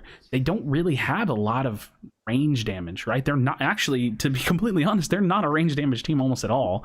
And so, you know, having the Eldegoss that does a giant AoE shield and just completely speeds them into the face of the other team, that makes it a little bit hard for characters like Greninja and potentially Sylveon, even if you're hyper voicing, right? Because now you have to place that hyper voice and you have to reposition and start backing up and trying to do it at an angle, and it could get really messy potentially. So I think that the Eldegoss pick, really, like, there's a reason why it was picked so high tier. There's a reason why it was banned in game number one, and we have to just see how that plays out in this next one. You know, Eldegoss also, it's such a weird Pokemon because it gives the entire team a shield. It heals the entire team. It sets up engagements, and it's low key one of the best stealers Yeah. in the entire game. Leaf Tornado is low key maybe the best move for stealing objectives. It's crazy good. You see top pros steal Dreadnoughts, Zapdoses, Rotoms all the time with Eldegoss. It's such a great steal. Yeah, as me and my team likes to call it, they pull a Gigs, which my teammate's name is Gigs, and I swear I've never seen a support player. We may not be the best team in the scene, but I've never seen a support player pull a Gigs as much as Gigs does. So it's really crazy just how much steal potential with the Unite move as well. I mean, you know, you get to. I think that Eldegoss's Unite move is insane, really, for me. And I'm just going to go out and spit my opinion here. I think Eldegoss is overtuned. I think that the character does a little too much damage for how well it is at everything else. So you have control of lane because you're tri-laning and you want to win those damage trades. So you throw a muscle band on Eldegoss. So now you have damage control in lane. You have an insane AoE shield. You have the ability to speed, disengage, or if you do go Pollen Puff, because Pollen Puff is still a formidably good item or a good ability, you have that heal. So the character just literally does it all, right? Like the character does a little bit of everything. Eldegoss is very, very meta defining. Again, I think if I'm being critical or trying to break this down a little bit, the Blissey pick in that second spot in that first double pick for TTV, that one's kind of standing out to me a little bit because, you know, the fear of not taking Blissey there is that Bad Macro Flipbird takes double support and steals it away. But right. I don't really know how viable that is because we haven't had a scenario where any team has a reason to do that. So it's hard to say how strong that would have been. I think you're totally right here because I think even if no Blissey is picked up by TTV, Bad Macro still takes Mime instead. So the question is, though, who would TTV want to deny if they were going to deny someone on Bad Macro? And the only thing I can think is possibly Mime at that point. Yeah, maybe Venusaur. Exactly. And again, I have to say, it's just because we have like the nature of the supporters as tanks. I mean, listen, we have a defender that's a solo top lane in our game. Like we don't even have like a tank from the defender category. I think that it's interesting how the tank meta, and I say tank, not defender meta, but the tank meta, it plays out in this game because there's so many options. You can pick the Wiggly if you value it that high. You can save it for the Mime pick. You could wait for a Snorlax pick. And I mean, you know, we know Zugrug's a phenomenal Snorlax. We saw him played in game number one, but there's just so many options for roles like the attacker role, like the jungle role, like the tank role, and such limited options for that top lane role and the support role. So really interesting. I gotta say, you know, we have potentially 3 more games on our hands. I feel like we'll probably end up getting a healer lockout game. It may just be a shakeup that has to happen for one of these teams if they feel desperate, or if the teams both decide they want to change something different. But then again, we may see Lucario banned every single game, because I think the fear of giving one team Lucario is a very real fear that the teams should consider, right? I almost, and this isn't what we're doing here today, but I almost would suggest at some point doing a draft with bans where Lucario was already banned. I mean, because every team is going to want to shut it out. And something I see, we have the match coming up right here. Something I just want to mention real quick. I saw Phil Yumis in the chat, and I think I would love to see one of these with his team, maybe against someone like Tyre or Good Morning or something like that. You're literally reading my mind. I was on a call with Yumus last night, and I told him, hey, I want to do these like monthly, or if I can, I would love to get you and Red Love's team to play against each other. Exactly. I literally said that verbatim last night. But listen, we're jumping into game number 2. We're starting to see some things. Let's go ahead and take a look at the opposite side now, because we do have Bad Macro Flipbird going to be on the right-hand side. They have that 1-0 lead in the series, but this tri-lane is a pretty important thing, so we'll see. They do get that Audino leash, so the leash kind of like pulls it their side. I'm not exactly sure who got that. That's a really hard thing to read as a caster. But someone over on TTV grabbed that. Who was it? Indie Bear. Okay. Anyway. Yeah, he does have a lot of experience and a pretty high amount of energy. Or you know what I love? I don't know if you've ever caught this. Have you ever noticed that TTV likes to call the energy money? I have seen I love that. I just find it to be so interesting and unique. And I love watching this tri-lane. Snowpoints has, forced to use that eject button, has to use that. But look, we're getting to that top lane section, and I think it's important that we start to pay attention to it. Yeah. So we've got Charmeleon, we've got Frogadier. Ooh, this Greedent. Okay, here we go. We've got bees coming up in 10 seconds here, and they're just going to take all of the yummy experience that they can beforehand. Going to be a little late to these bees. Yeah, a tiny bit. We'll see how much of it has actually been burned out. It doesn't really seem like it's that bad. The fire, is that a fire punch? Yeah. Really interesting. Okay. Yeah. As a Charizard connoisseur myself, not really interested, or not really my usual go-to, but all right, we'll see how that plays out. We'll see if there's, maybe something that I get to learn about my character. That said, Wigglytuff is going to get a nice little sing here. Looks like Bruv wants to try to keep that pressure up in the lane. He does have that level 4, so that's going to be the confusion barrier that he's got, or the confusion wall. I forget what the normal wall is called. Light screen, I think. Light screen. Oh, cool. Yeah, that's good. I'll have to study that someday. Just as good. Everyone knows what you mean. Sing. I know they nerfed it. No, they didn't. It's still one of the best moves in the entire game, man. Sing is amazing. I can't wait to see how they try to combo that with not only Sylveon, who's beautiful when someone lands a good Sing, but also Zeraora. I mean, it's so much damage. Yeah, I couldn't agree more. We do have a little bit of action going on in the top lane. Goes to Easy Peasy, looking to be a bit aggressive. Has that fire punch again, so they're going to secure a bit extra farm. Now to Dexter, going to be moving over toward the Greedent. I got to say, I'm going to spit this out here just in case. I actually don't know how to say Dexter's name, so I don't know if it's maybe I should just call him Dexter. I've never actually thought about it until now, but a very close game. TTV has a light score lead, which basically means nothing. We do see Goof playing that hyper voice. That's what we expected, but look at the clock. 720 Bs are coming out any second now, and then those first big objectives will be on the map as well. And you just watch Zugrug. He literally just walks towards the enemy team. He doesn't walk towards the bees at all, towards everyone on the enemy team, and starts singing. It's such an amazing disruptive move there. Yeah, absolutely. We still had that 2v2 going on in top lane. It's crazy. I don't think anybody's been knocked out this game. I think it's been completely even. We just have a slight score differential, but we should be seeing some of these teams start to rotate down. It doesn't look, by looking at the levels, like there's any Unite moves. So you see Toon, though. That's going to be the big one. He is very close to his Unite move, and this might... right now. Yeah, and that's a Surf Greninja as well. So we saw him play that yesterday. So, yeah, this is going to be very, very important. A big, big moment for them here. Yeah, and we still have Charmeleon. And look at it. It's like one tick away from 9. It wants 9 so bad, because once that becomes Charizard, it changes the entire composition of this fight. But right now, TTV is in control here. I'm guessing, yes, they are going to secure this Dreadnought. Man, can you imagine the difference, Krashy? Yeah. Had that Charmeleon gotten one little bit of experience in this fight. And I do think that's a big reason as to why Toon went ahead and forced that Unite move there. He was able to read that situation and know, what, we need to make something happen. Wiggly going to be using that Wigglytuff ult as well. They're going to go ahead and break this. Look at that, a 37-point overdunk. So that's really going to set the pace here. And meanwhile, we do have Greedent in the top lane. That's going to be Dexter just doing what he can. But this takes a chubby squirrel a little bit of time to try to get this done. Is Toon going to be able to get there in time is the question. You do see him moving. He's got that smoke screen. Is he going to make it there? It's going to be so close. Look at this. That is so unfortunate, because he has the Surf versus the Belch, and look at that. He does get the steal. Big. Wow. So where we saw last game, Bad Macro Flipbird had the advantage in the early game, taking both objectives, but now has been flipped on its head. That's going to be TTV finding that favor. The question is, Krashy, I mean, are you actually the psychic genius? Because this Zera Aura pick seems to be one of the most important picks that both teams have made.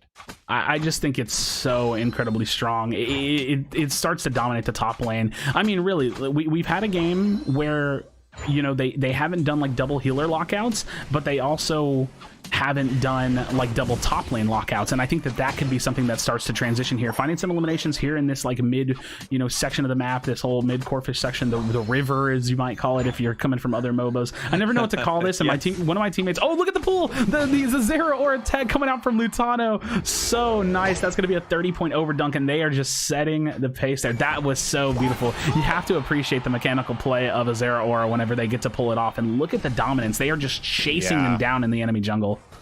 This is, I mean, Sylveon, when you get to chase with Sylveon, you feel so incredibly mean. We have Char, though, and we have not seen a Char unite yet, have we? I don't think so. No, there just really hasn't been a good opportunity for it. But look at that. Lutano does get taken down, so they're starting to pinch forward. That's going to be the Unite move there. And it's just back and forth. A lot of the Bliss assistance coming out from Indie Bear. Brub just trying to back up. They're doing some good fights here, and they're getting a little bit deep on the side of TTV. Yeah. You know, they're really in there. Such a scary second goal to be fighting at right now. But we do have a Unite from Greedent as well, which is another bonkers Unite move. They do push TTV back here, and they might actually be able to secure this Dreadnought because of that fight. We'll have to see. Dexter, you know, skating around looking like Teeds in this game. I don't know what else to say. I mean, just really hitting the full-on Tokyo drift with that covet. But now they're starting to push it forward. They want to see if they can get control of this. That's going to be the Eldegoss Unite move. I should not have pulled away, I suppose. I wanted to see the influence that Lutano has, because I have to imagine that Lutano just has that Unite move.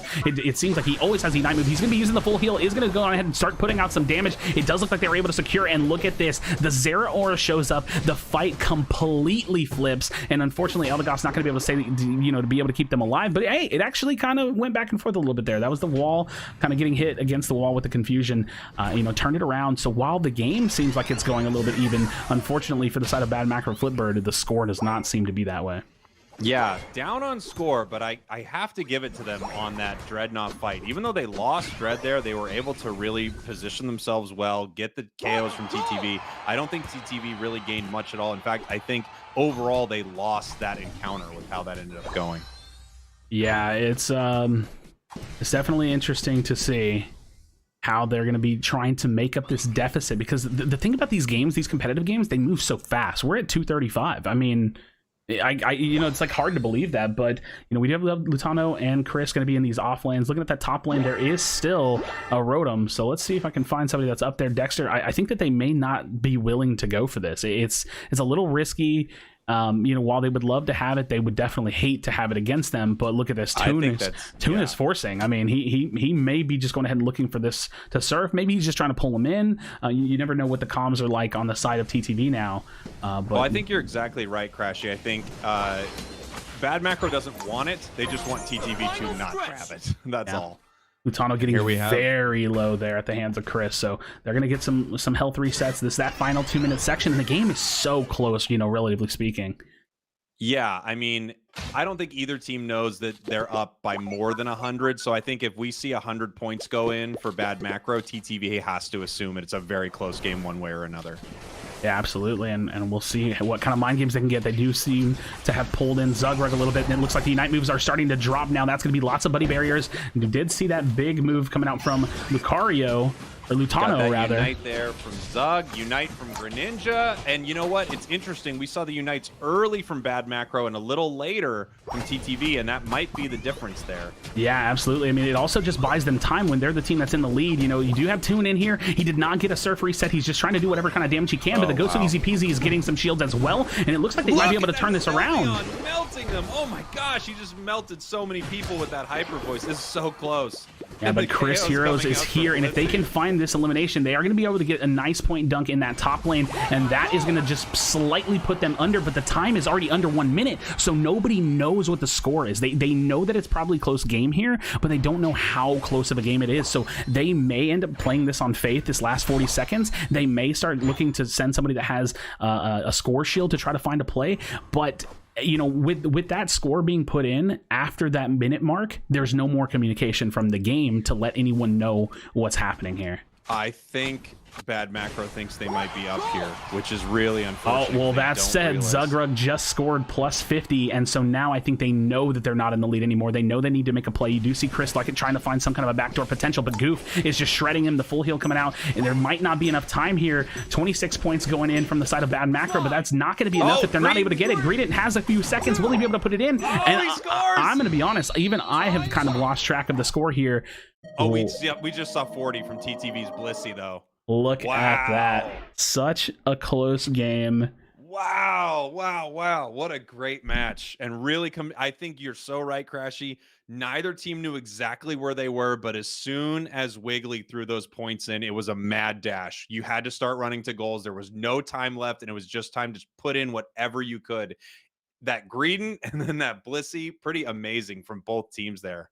Wow. Yeah, I mean, oh gosh, the holding of the ults, the last fight, it was all over the place. Honestly, even for me, I gotta be honest, as a caster, I haven't really casted a ton of these scenarios where they're just, you know, going crazy all over the place. But I'm gonna go ahead and reset our draft image here. The teams have probably been sitting for a little bit, so that's the only bad thing about doing this. I can't really quite catch it all in perfect live time, but they have to wait on us a little bit. But that's the nature of production and running a tournament. So I'm sure they understand how it goes. But man, this game, like these two teams, the fact, first of all, we were talking about this before we started. The fact that they're coming hot off of the grand finals, you know, against each other yesterday makes it that much sweeter, right? Like they're looking for revenge, but it's also just for fun. This is clearly like, you know, like a content focused event, but there is money on the line. You know, there is money to be made here.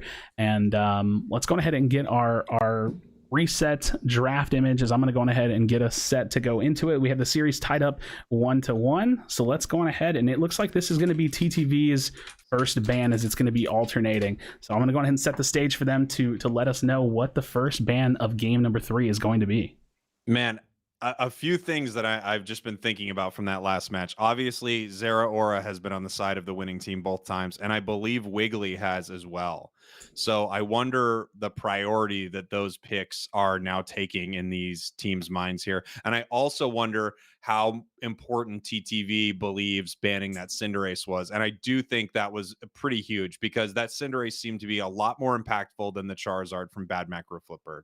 I love that you're able to keep track of that, because my brain does not do that at all.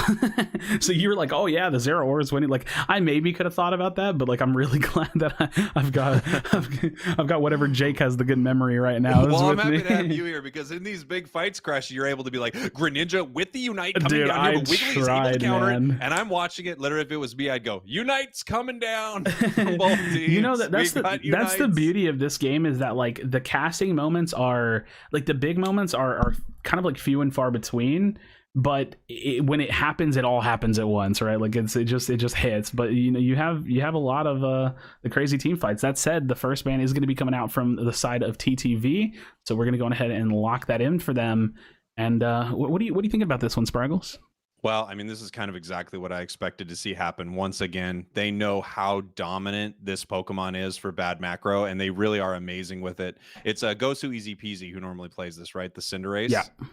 Yeah, he is such a good Cinderace, and I watched an entire tournament with him yesterday. He dominates with it, so this does not surprise me at all. They are taking away one of their best picks. It's like banning Lucario, for Lutano. Yeah, I mean, I agree, and that's something that we've seen every single game. So the question here is, do we see a Lucario ban? Do we see an Eldegoss ban? Do they ban the Zera Aura? Are they just sick of dealing with it and willing to give it to Lutano, give him the Lucario to try to find some kind of other way to work around it? I don't think that was what will happen, but you don't know. The beauty of this being one of the first, actually, wait, is this the first North American draft event? It might be. I don't know. I'm not really trying. The first, it's the best. I was gonna say, well, okay, well, that's just kind of you. I'm not trying to take that position, because it's a invitational, and that's not really fair to like other teams that don't get to participate in it. But this being the first time we've seen drafts come in, Bad Macro Flipbird, actually, as I say that, they're going to be dropping in the Lucario ban. So very, very interesting. TTV is going to pick one now for their first pick, but there's strategy to be had in drafting, and a lot of the strategy to be had comes through learning it. And I think there's there's no question you're right here, and we're seeing both teams evolve their drafting strategy as this tournament continues. Absolutely, because they're forced to, right? And that's something that would happen over time. Speaking of drafting strategies, Eldegott's going to be a first pick yet again. That's going to be that first one. So Bad Macro Flipbird is now going to get to pick 2, and we'll see how they respond to this. So very, very similar draft that we have going on in this one. I feel like not taking Wiggly seems like a huge mistake here, given that Wiggly has been so dominant in these games. But we could see, definitely a mirror of what happened in our first game is getting that Wiggly and Mime on the side of Bad Macro Flipbird. We I could think see those that. choices The are other incredible. the other option though is like if you're looking at some of the picks that have been on the side of wins or just what felt like it was really good. Eldegoss being on unfortunately the losing team there, the last one. Although Eldegoss is incredibly strong, TTV is going to go ahead and prioritize that as their support pick, but the Zera Aura is still open. So maybe these teams take a step back and say, you know what, Mime, Wiggly, Snorlax, they're all good. Let's start taking up other things first. Maybe that's the play. I don't know. The Zera still hasn't been picked just yet, but it does look like Bad Macro Flipbird is going to be dropping in their picks. So let me go on ahead and lock these in. And what do I say? They're good picks, right? Like I don't want to spoil it just yet, but they are good picks. So let me go on ahead and lock these solid. in. All right, and now TTV gets to respond by picking 2, but that's going to be Wiggly Mime going in the hands of Bad Macro Flipbird. It's crazy because I normally charge for my sessions as a psychic, but today it's free, Krashy. This is free psychic work by me. Now, TTV has 2 picks here, and I feel like with how dominant Zera Aura's been, I wouldn't be surprised if we see it go early, especially because it seemed like a more comfortable choice for Lutano. But I'm also wondering, is this where we start grabbing our jungler? Do they want to make sure that they don't give Greninja up to Bad Macro Flipbird? I'm really interested to see what this is going to be. Yeah, I definitely think that after game number 1, I don't think Zera Aura will go that late again. So I'm expecting within the next 2 to 4 picks, depending on which team decides to grab it up. But Zera is incredibly strong. Again, the versatility of picking a character that could lane or jungle is really, really high tier. I think that Venusaur is going to be consistently picked throughout today's event. But that just depends, because we also know that Goof plays a very, very good Sylveon. So that's something for them to consider. And that's something for draft to be considering, is the fact that, like, hey, there might be a pick that may be perceptionally better in the meta, but that doesn't necessarily mean that XYZ player is the best at it. So they might lean into their own strengths. That said, TTV coming out with some pretty interesting picks. Krashy. I love these picks. It's a denial, and it sets up someone to play a Pokemon they're great with. Love these picks here. Yeah. So they're gonna go on ahead and lock in the Zera Aura Blastoise. Yeah, what a cool setup here. So obviously they're denying Zera Aura for the enemy, and they're also giving Lutano that top laner that he really wants to play. Really, really nice. We're going to see Zera Aura in the jungle, unless someone wants to put that Blastoise Rapid Spin out there. It's always a possibility.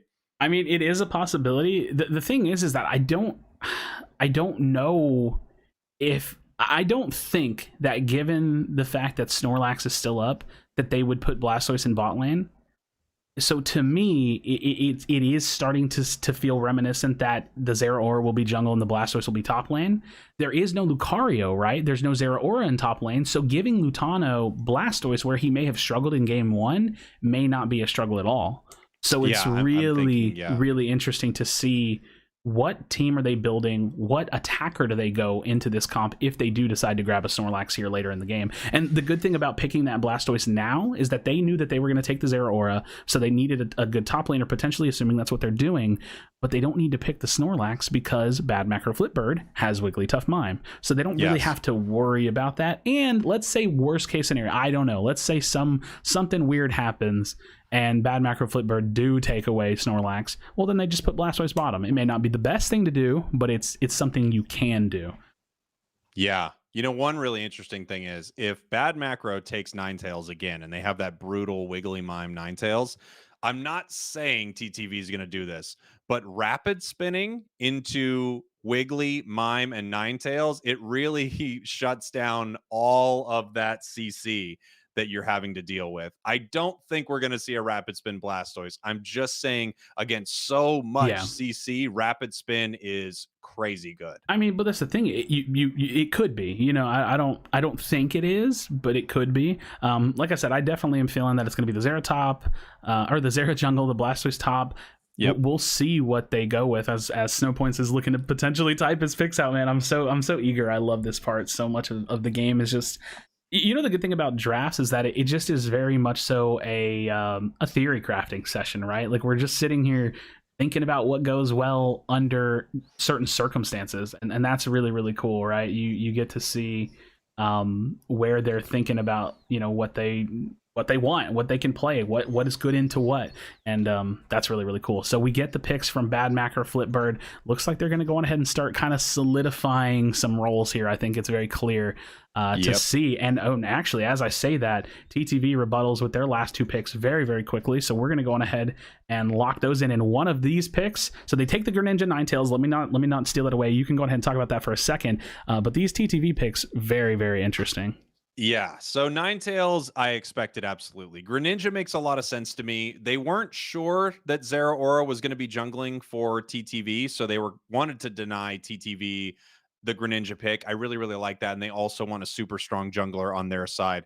Now, when I see the picks from TTV, it's really nice because it's almost like what you said earlier, Krashy. They knew that no one was going to grab this other support, so they were able to pick up Blissey and the amazingly fun choice of Decidueye, who I didn't see literally one time in the tournament yesterday, and now we're getting to see Decidueye from these top two teams. That's amazing. Yeah, and the thing is, I just think that I don't know if there's a reason to pick Decidueye in the meta when it's mirror matchups blind pick. You know, I was theorizing that they were going to grab Snorlax, but they actually take the healer. So they have double healers. That doesn't mean they're going to run double heals. They very well could take, Cotton Spore from the Eldegoss. They could take, what's the, I can't think of the shielding ability from Blissey right now off the top of my head. Hell yeah, safeguard. Yes, safeguard. Okay, yeah, I was like, it's not helping hands. I am a professional caster. Yeah, but so very, very interesting. It's going to be very yes, I love this pick. Yes, Krashy, I love this final pick from Bad Macro. What a great day. This is the best. I can't wait. Well, I mean, there you have it. Machamp gonna be jumping into competitive play in a draft event. I hope that the chat the chat is excited about this one, because I am excited about this one. Wow. I mean, these teams are very different. I am very, very excited to see how this one plays out. I'm going to go ahead and get us in the spectator window for when the game does appear for us. But wow, I mean, that's a phenomenal pick. If I was in the room with you, I'd give you a big kiss on the lips for organizing this. What an awesome matchup we're going to see right here. And you don't get to see this from the best players. These are the best players, I think. It's almost not even arguably in the world. We haven't seen really Japan go up against North America, but I've seen how they play. I think NA would probably stomp it. That's maybe just me being maybe who knows, maybe but I mean, just even from watching Dave's team in their tournament, I think we have a really solid strategy. That being said, these are without question some of the best players in the world playing comps that you never get to see. Okay, and that is so incredibly cool. Can we do a little bit of discussing what we think the lanes and the setup for TTV side is going to be? Because I feel like it's going to be Toon on Decidueye, or are they doing... So I don't know, but here's the thing. Okay, I could see a world where maybe they do double support Decidueye lane and Blastoise top with Zeraora jungle. I could see a world where they just want to pump as much experience in, and then they're just hard supporting Decidueye. So I think that's much more likely. So Toon on the Decidueye. But does that mean that we have a Blastoise Eldegoss Blissey lane in the bot lane? Is there going to be farm secure in that lane? Do they make that work? How do we, what do we expect in that TTV kind of setup? I think that last thing you called out is actually most likely what we're going to see. I think Blastoise is going to make its way to that bottom lane. We could see Zeraora there, but Zeraora running into a tri-lane, it just gets gobbled up so badly because it's melee and it's squishy. It's not like Blissey, who could kind of just walk around and slap its big hand down and still steal stuff. It's really, really squishy and not as effective early. It really needs its level 8. So yeah, I think you kind of nailed it for what we're going to see from TTV. And then bad macro, I don't think is very difficult at all to see what that's going to be. They have one of the meanest tri lanes that you could possibly lane. Jake, against. we literally said it at the top of the show where we said, you know, Machamp, it might come out in the solo top lane, and I just love the fact that that's most likely what we're getting. I'm pretty positive that's what we're going to be seeing is the Machamp on that top lane. And how beautiful it is to see something that just really vastly goes underrated. And you know, we could sit here and do this like it's a YouTube video and talk about the meta and talk about the tier list, right? But the reality is that tier list it's a subjective opinion based on the perception of the game, and the perception of the game is decided by the fact that we play blind pick and we play mirror matchups. So a character like Machamp, like, I'm gonna go out and say it, Machamp is not a bad character. Machamp is incredibly strong. It's just relative to the other picks, not that strong. So exactly, it's relative to the, without question, 99.9% of the time in competitive play, you're going up against Lucario, who is a stronger choice in that top lane. Yeah, and I do think that, like, if it is, you know, Zeraora top lane, like I assume it will be, I still see Zeraora kind of having the advantage in that, but that's not that bad because it's not, you know, Machamp going against Lucario, and it's not Zeraora going against Lucario. You know, Lucario's banned. So very, very fun stuff to see how that lane might go. Machamp, actually, when you stack it a couple times, Machamp just becomes so incredibly mean. It's similar to Lucario. It doesn't have, of course, Steadfast, but it's very similar to Lucario in that every single thing with Machamp scales pretty dang well, and it all is based off attack. So it's a really, really solid pick when you are stacking that attack weight. It's pretty brutal. Yeah, I mean, I also love double stacking with it, which I've heard is part of the Japanese meta. So in that sense, I think Japan's right. And it's give me that cookie, in that weight, Krashy. It's funny because you know me playing Machamp, we don't really get to see. I don't personally run a lot of attack weight because it's hard to jungle and get attack weight stacks, and that's where I tend to play Machamp if and when I do play it. But this is a totally different thing. This is a totally different side of the game that we have yet to see. But speaking of having something to see, we got to jump into game number 3, Spraggles. Here we go. And every game, the picks get more exciting and more interesting. So I can't wait. TTV 1, Bad Macro Flipbird 1. Here we go. I feel like I want to put a good amount of focus on the top lane because I'm just so excited about the pick, and I really just want to see how this one's going to break down. So I think that I might have to look at this Machamp starting off. So let's go ahead and watch Dexter. We'll see what the strategy is. How does he play it? Is he going to try to do like lane, like farm trading? I don't even know what to call that. The APOM farm trading where they're on the opposite side of the lane. Krashy, I guess we'll have to wait and see. We have a 2-1-2. We have a 2-1-2. Blissey Zera top. Wow. And do you think that was planned? Or do you think that's in response to the Machamp pick? That might be in response. And I wonder if we're stacking there with Blissey. I would be interested to see. I mean, I guess you would stack a cookie if you were stacking anything, unless you really want to stack that egg bomb. It does have very good scaling. Wow. And so how do you deal with this now, right? Like, because now we're in a situation where they're comfortably playing this lane, and bot lane is a tank and a support, so they may not have the best farm secure, but this is just so incredibly interesting to see how they're playing it. It's such a fun choice because now top lane Machamp is in so much trouble. However, Blastoise Eldegoss in the bottom lane is going to have the hardest lane of all time going up against Mime, Wiggly, and Ninetales. It's just going to be so mean. And here we even have the jungler coming top. They are shutting down this Machamp so hard right now. Yeah, and like Ghosty Easy Peasy coming up here as well, but like, is there any farm to be had out of the jungle? You know, Dexter has to back up, and this is a scenario where you see that they might just be able to freely jump in here and crush this lane. Yeah, that's going to be Dexter falling down. Oh my goodness. I think TTV and the way that they planned this has been so incredibly smart, and I think the biggest question for me is I'm so curious if they planned this from the beginning or if this was in response to the pick. That is so interesting to me. Yeah, I wonder the same thing, and I kind of think you're right, Krashy. I think they might have seen Machamp and went, no, we're switching it up. Machamp can't handle this. We know it for sure. Yeah, and I just love the fact that Goof, the TTV attacker laner, is on the Eldegoss, and I have to question whether or not there's a damage build, maybe a choice specs muscle band, but he's got the experience share, so he's running the single experience share. I'm sure he's still got the muscle band on, but we know that IndieBear has a score shield, so there's just a little bit of diversity in their picks and how they're looking to run it. Now look at this, IndieBear rotating down. Is that because they feel like they got enough of an advantage that he can leave Lutano in that top lane? Is this just full-on response? Has this been part of the strategy all along? I have so many questions for how they're playing this. I mean, they were definitely hiding right there, setting up that play. You love to see it, and I think you're right, Krashy. I think they dominated that lane early, and then they're rotating it down so that hopefully they can not lose this bottom lane. Now we see Machamp. Oh my gosh! Its way here. But look at that, IndieBear was just fighting with the best of them. The toughest thing, though, and you can see it right here on our screen, is that Zugrug obviously has been getting locked out of a little bit of farm, stuck at that that Squirtle, just trying to get his way to the War Turtle. He's going to be able to do that now.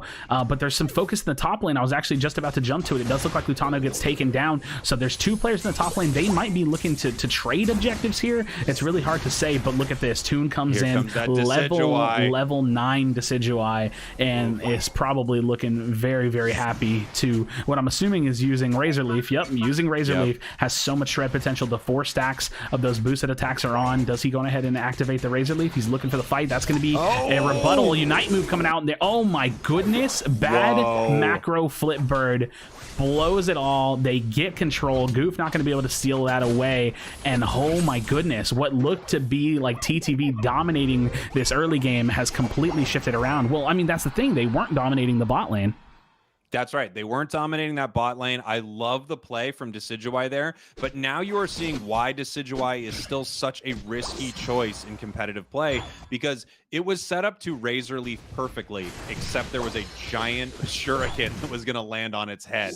And once that happened, there was nothing that could be done against all that CC and all that damage from bad macro. Yeah, I mean, the top lane Rotom is still here. That's the thing about these games. They tend to slow down a little bit, right? There's a lot more kind of like macro play that happens. Oh, nice. Look at that. He goes ahead and steals the Comb Beetle. Oh, no, Dexter. Dexter throws the ult. He just gets a little bit shy of connecting with those players. So, unfortunately, Dexter, the Machamp, not going to land there. And, again, this objective is staying alive so long that it's putting them in a scenario where the lanes have changed up a little bit. Oh, look at this. Brub getting really aggressive here. He's going to go ahead and pop his Unite move as well. Has to back up. Oh my goodness, the damage coming out from Decidueye. IndieBear getting picked off. It looks like Goof was picked off as well. So bad macro Flipbird, they're kind of controlling it. I would say right now they do not have bad macro. They're kind of doing their thing.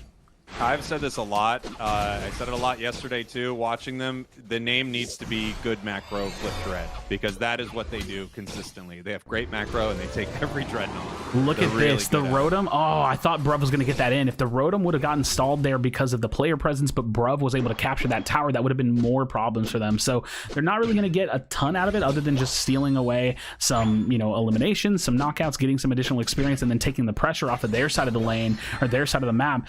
But we do have that Dreadnought timer going to be coming up, and again, relatively speaking, the levels are where we're seeing a big favor on the side of Bad Macro Flipbird. If you look down at the bottom of the screen, you can see that Decidueye is just one level shy of the Greninja, but still that's level 11. Level 11 to Goof's level 9 technically if you're comparing the attacker role. So we'll have to see what they do. Look at this, Zugrug finds himself in a very forward position. A lot of Unite moves. That's 4 Unite moves all at once in this scenario. Snow Points is finding his way in there as well. It does look like Bad Macro Flipbird's able to get control of that Dreadnought, but everything has popped here, Spraggles.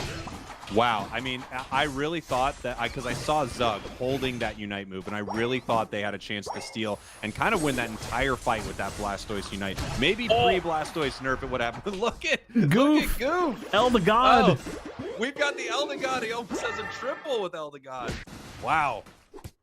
Yeah, Bruv just playing a little aggressive, trying to maybe steal away some farm or just, you know, see what he can do here. Snowpoint's going to look to peel in and just try to help out a little bit if possible, but that might be Snowpoint's getting knocked out here. He's trying to help him out. Is Snowpoint's going to be able to stay alive? No, he's not, which means that Bruv can no longer hold this. So the score is just oh so close. You know, a 70-point difference just about is really not that much, but as we get closer to the end of the game, it's going to get harder and harder to put that score in. So it looks like Bad Macro Flipbird most likely will be able to hold this lead going into that final, final 2 minutes of the game. It looks like Goof's going to get picked off here. Ooh. Are they going to be able to push and get more of a lead here? Yeah, I mean, a lot of teams I'm noticing are not breaking bottom goals throughout most of the game, but getting this late into the game, I don't think they're as stressed as much about that comeback experience anymore. So we could see them take him. Decidueye in the middle here. I mean, this is what it does. It's got 3 Pokemon around it for that Razor Leaf. A double from Lutano's Zera here. Ooh, is Decidueye still chasing?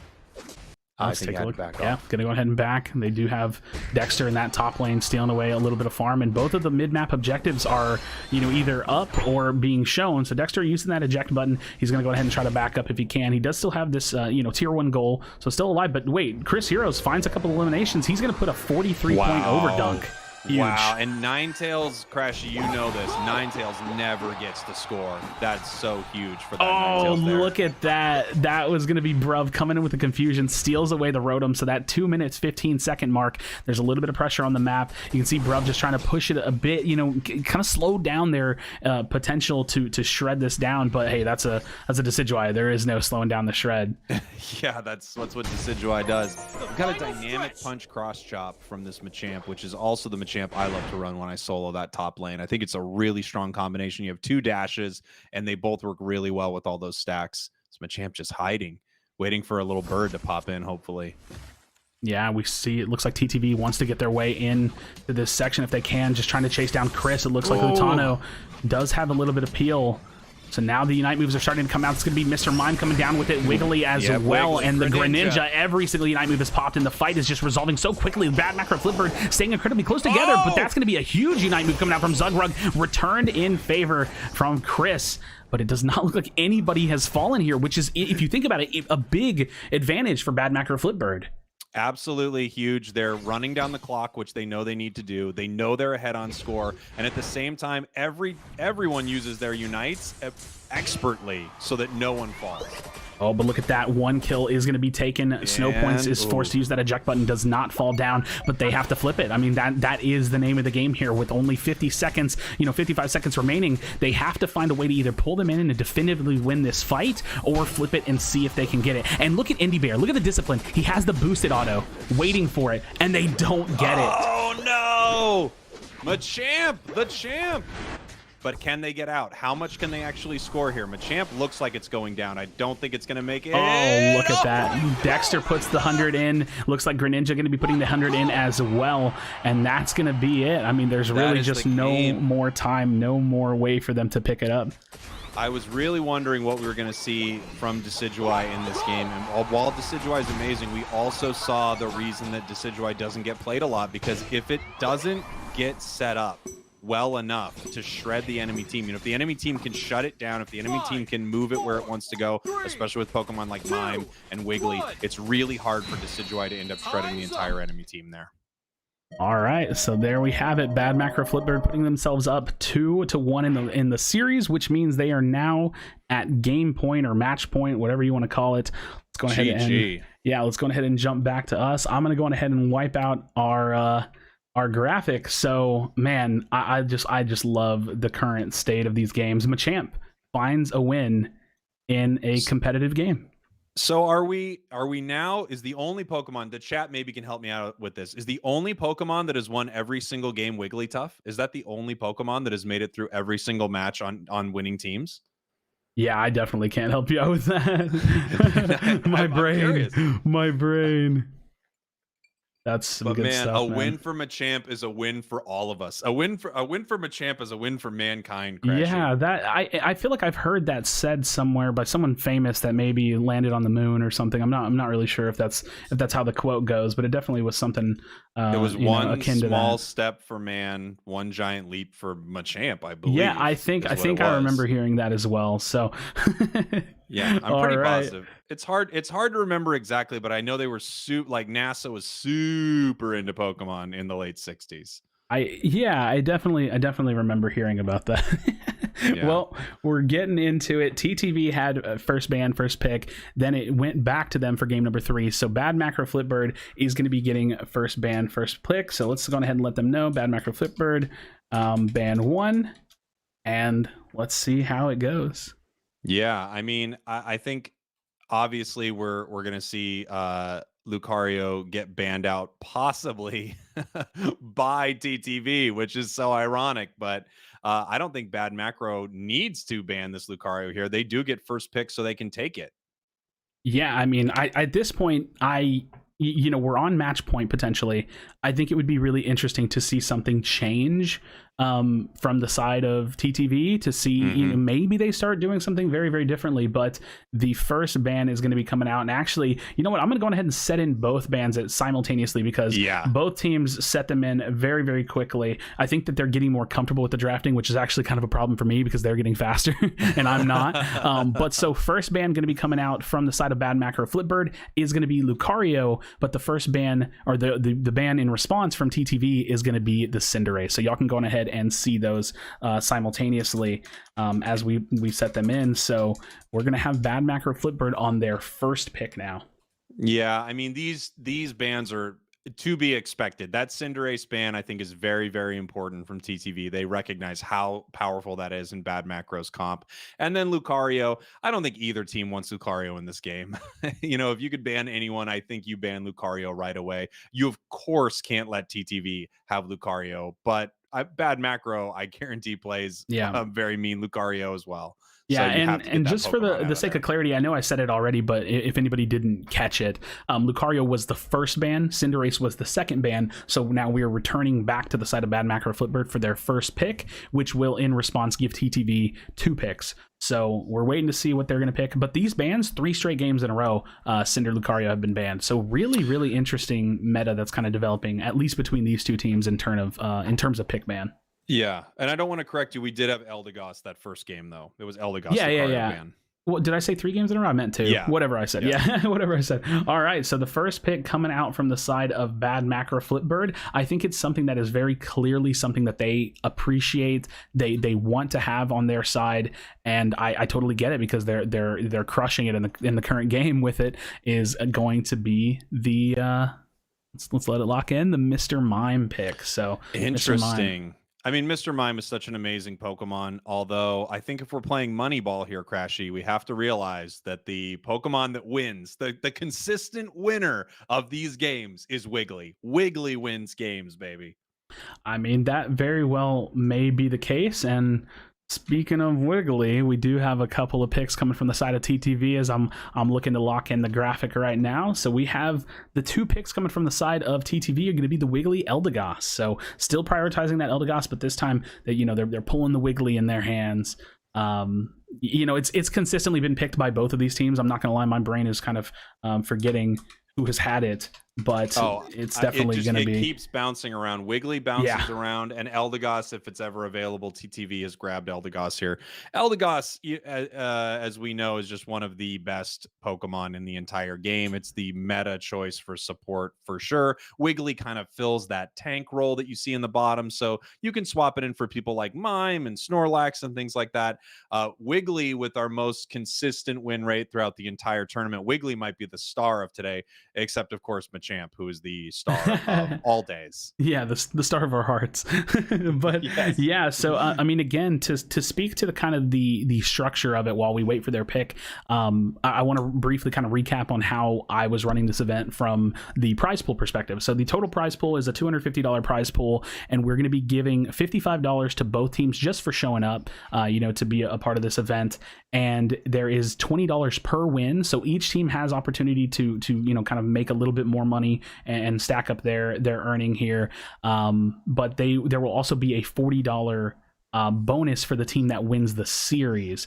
And any money that's left, like let's say it doesn't go down to a 3-2 series, that goes to the winning team as well. Oh, goes to the winning team. Yeah. Oh, yeah. Wow. That's the Spraggles payout. I forgot. My bad.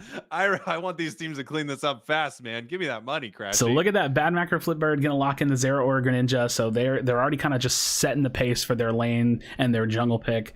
I definitely appreciate that.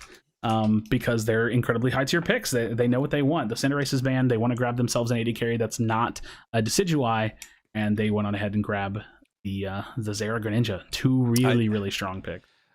Yeah, I think both of these picks really hurt TTV, if I'm being honest. I mean, TTV wants Greninja in that jungle badly because Toon is oppressive with Greninja. He's so good. And Zera Aura, I think, was a stronger choice for Lutano's top lane. So I really wonder how they're going to respond here. He's a great Blastoise player, but he really got, it seemed like he really got dominated in that first top lane. We didn't watch it a ton, but he didn't come out of that on top. Yeah, and maybe the response for them, because they're giving up the Zera Aura, or because they're giving up, they didn't do it last game, but maybe the response is to just go back to a 2-2 meta. That's the thing. We've had this competitive scene with a 1-1-3 meta, locked in, but we have it in a meta where the teams are by and large playing the exact same thing, so it makes sense to run that against each other. But if like let's say we run a draft, and let's say in the current ban phase, the current meta, Zera Aura is considered the highest tier top laner.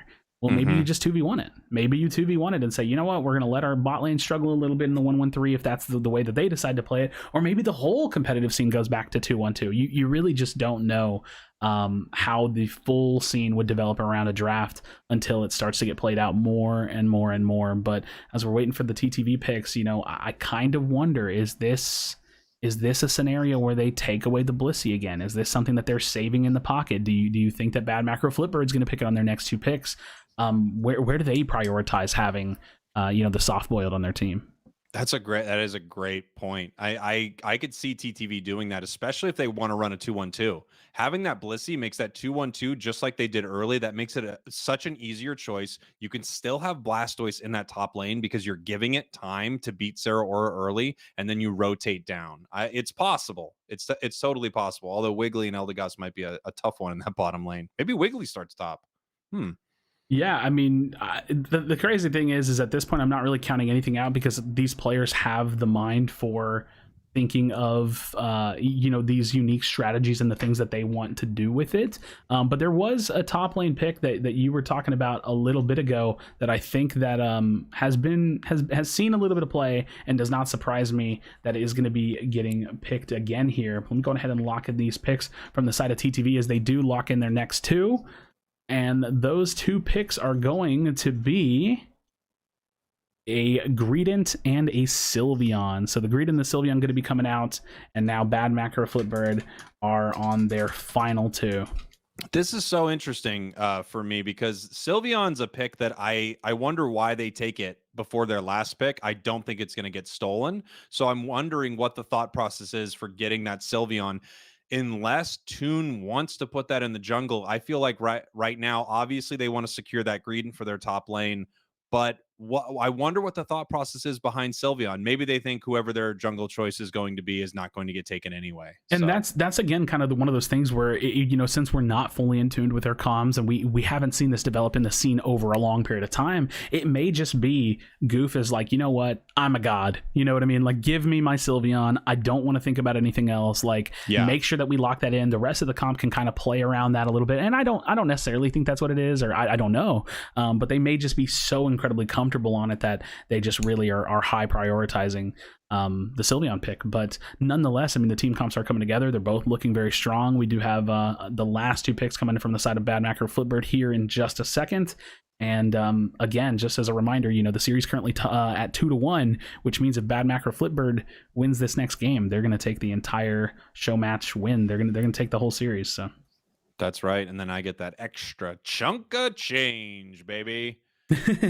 I'm really excited to see this Greedent in the top lane for Lutano. I think Greedent, for me, it's the second choice. And I'm not a professional player, so they consider a lot more than I do. I know you would rather have Zera Aura, but I think Greedent plays so similarly to Lucario for such a long Absolutely. time in that lane and scales so well with attack weight. I love it as a solo top I choice. think if you compare Greedent to Lucario, I would say that Greedent overall probably does a slight bit less damage than Lucario, but his survivability and his ability to be punished is probably slightly higher as well. So it's like an altered version, an augmented version of Lucario, which is so funny because they're in completely different battle types in the game. You know, Greedent being a defender, which again we've talked about this in the past, is mostly probably due to just their base stats and what their starting point of the characters are, the Pokemon are.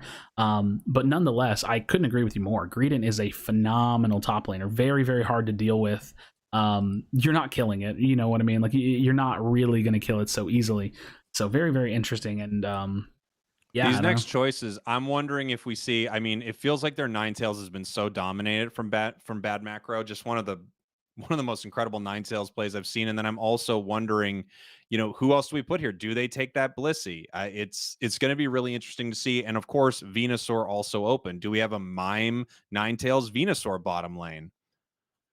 I mean, it's definitely possible if they don't prioritize the heals that highly, and that's something that I think it's a question that I can't even answer. Like, is the Blissey necessary even if you're facing an Eldegoss? It seems like that's an easy question to answer and just go ahead and say, yeah, of course, it's phenomenal, right? Like you want to have a healer.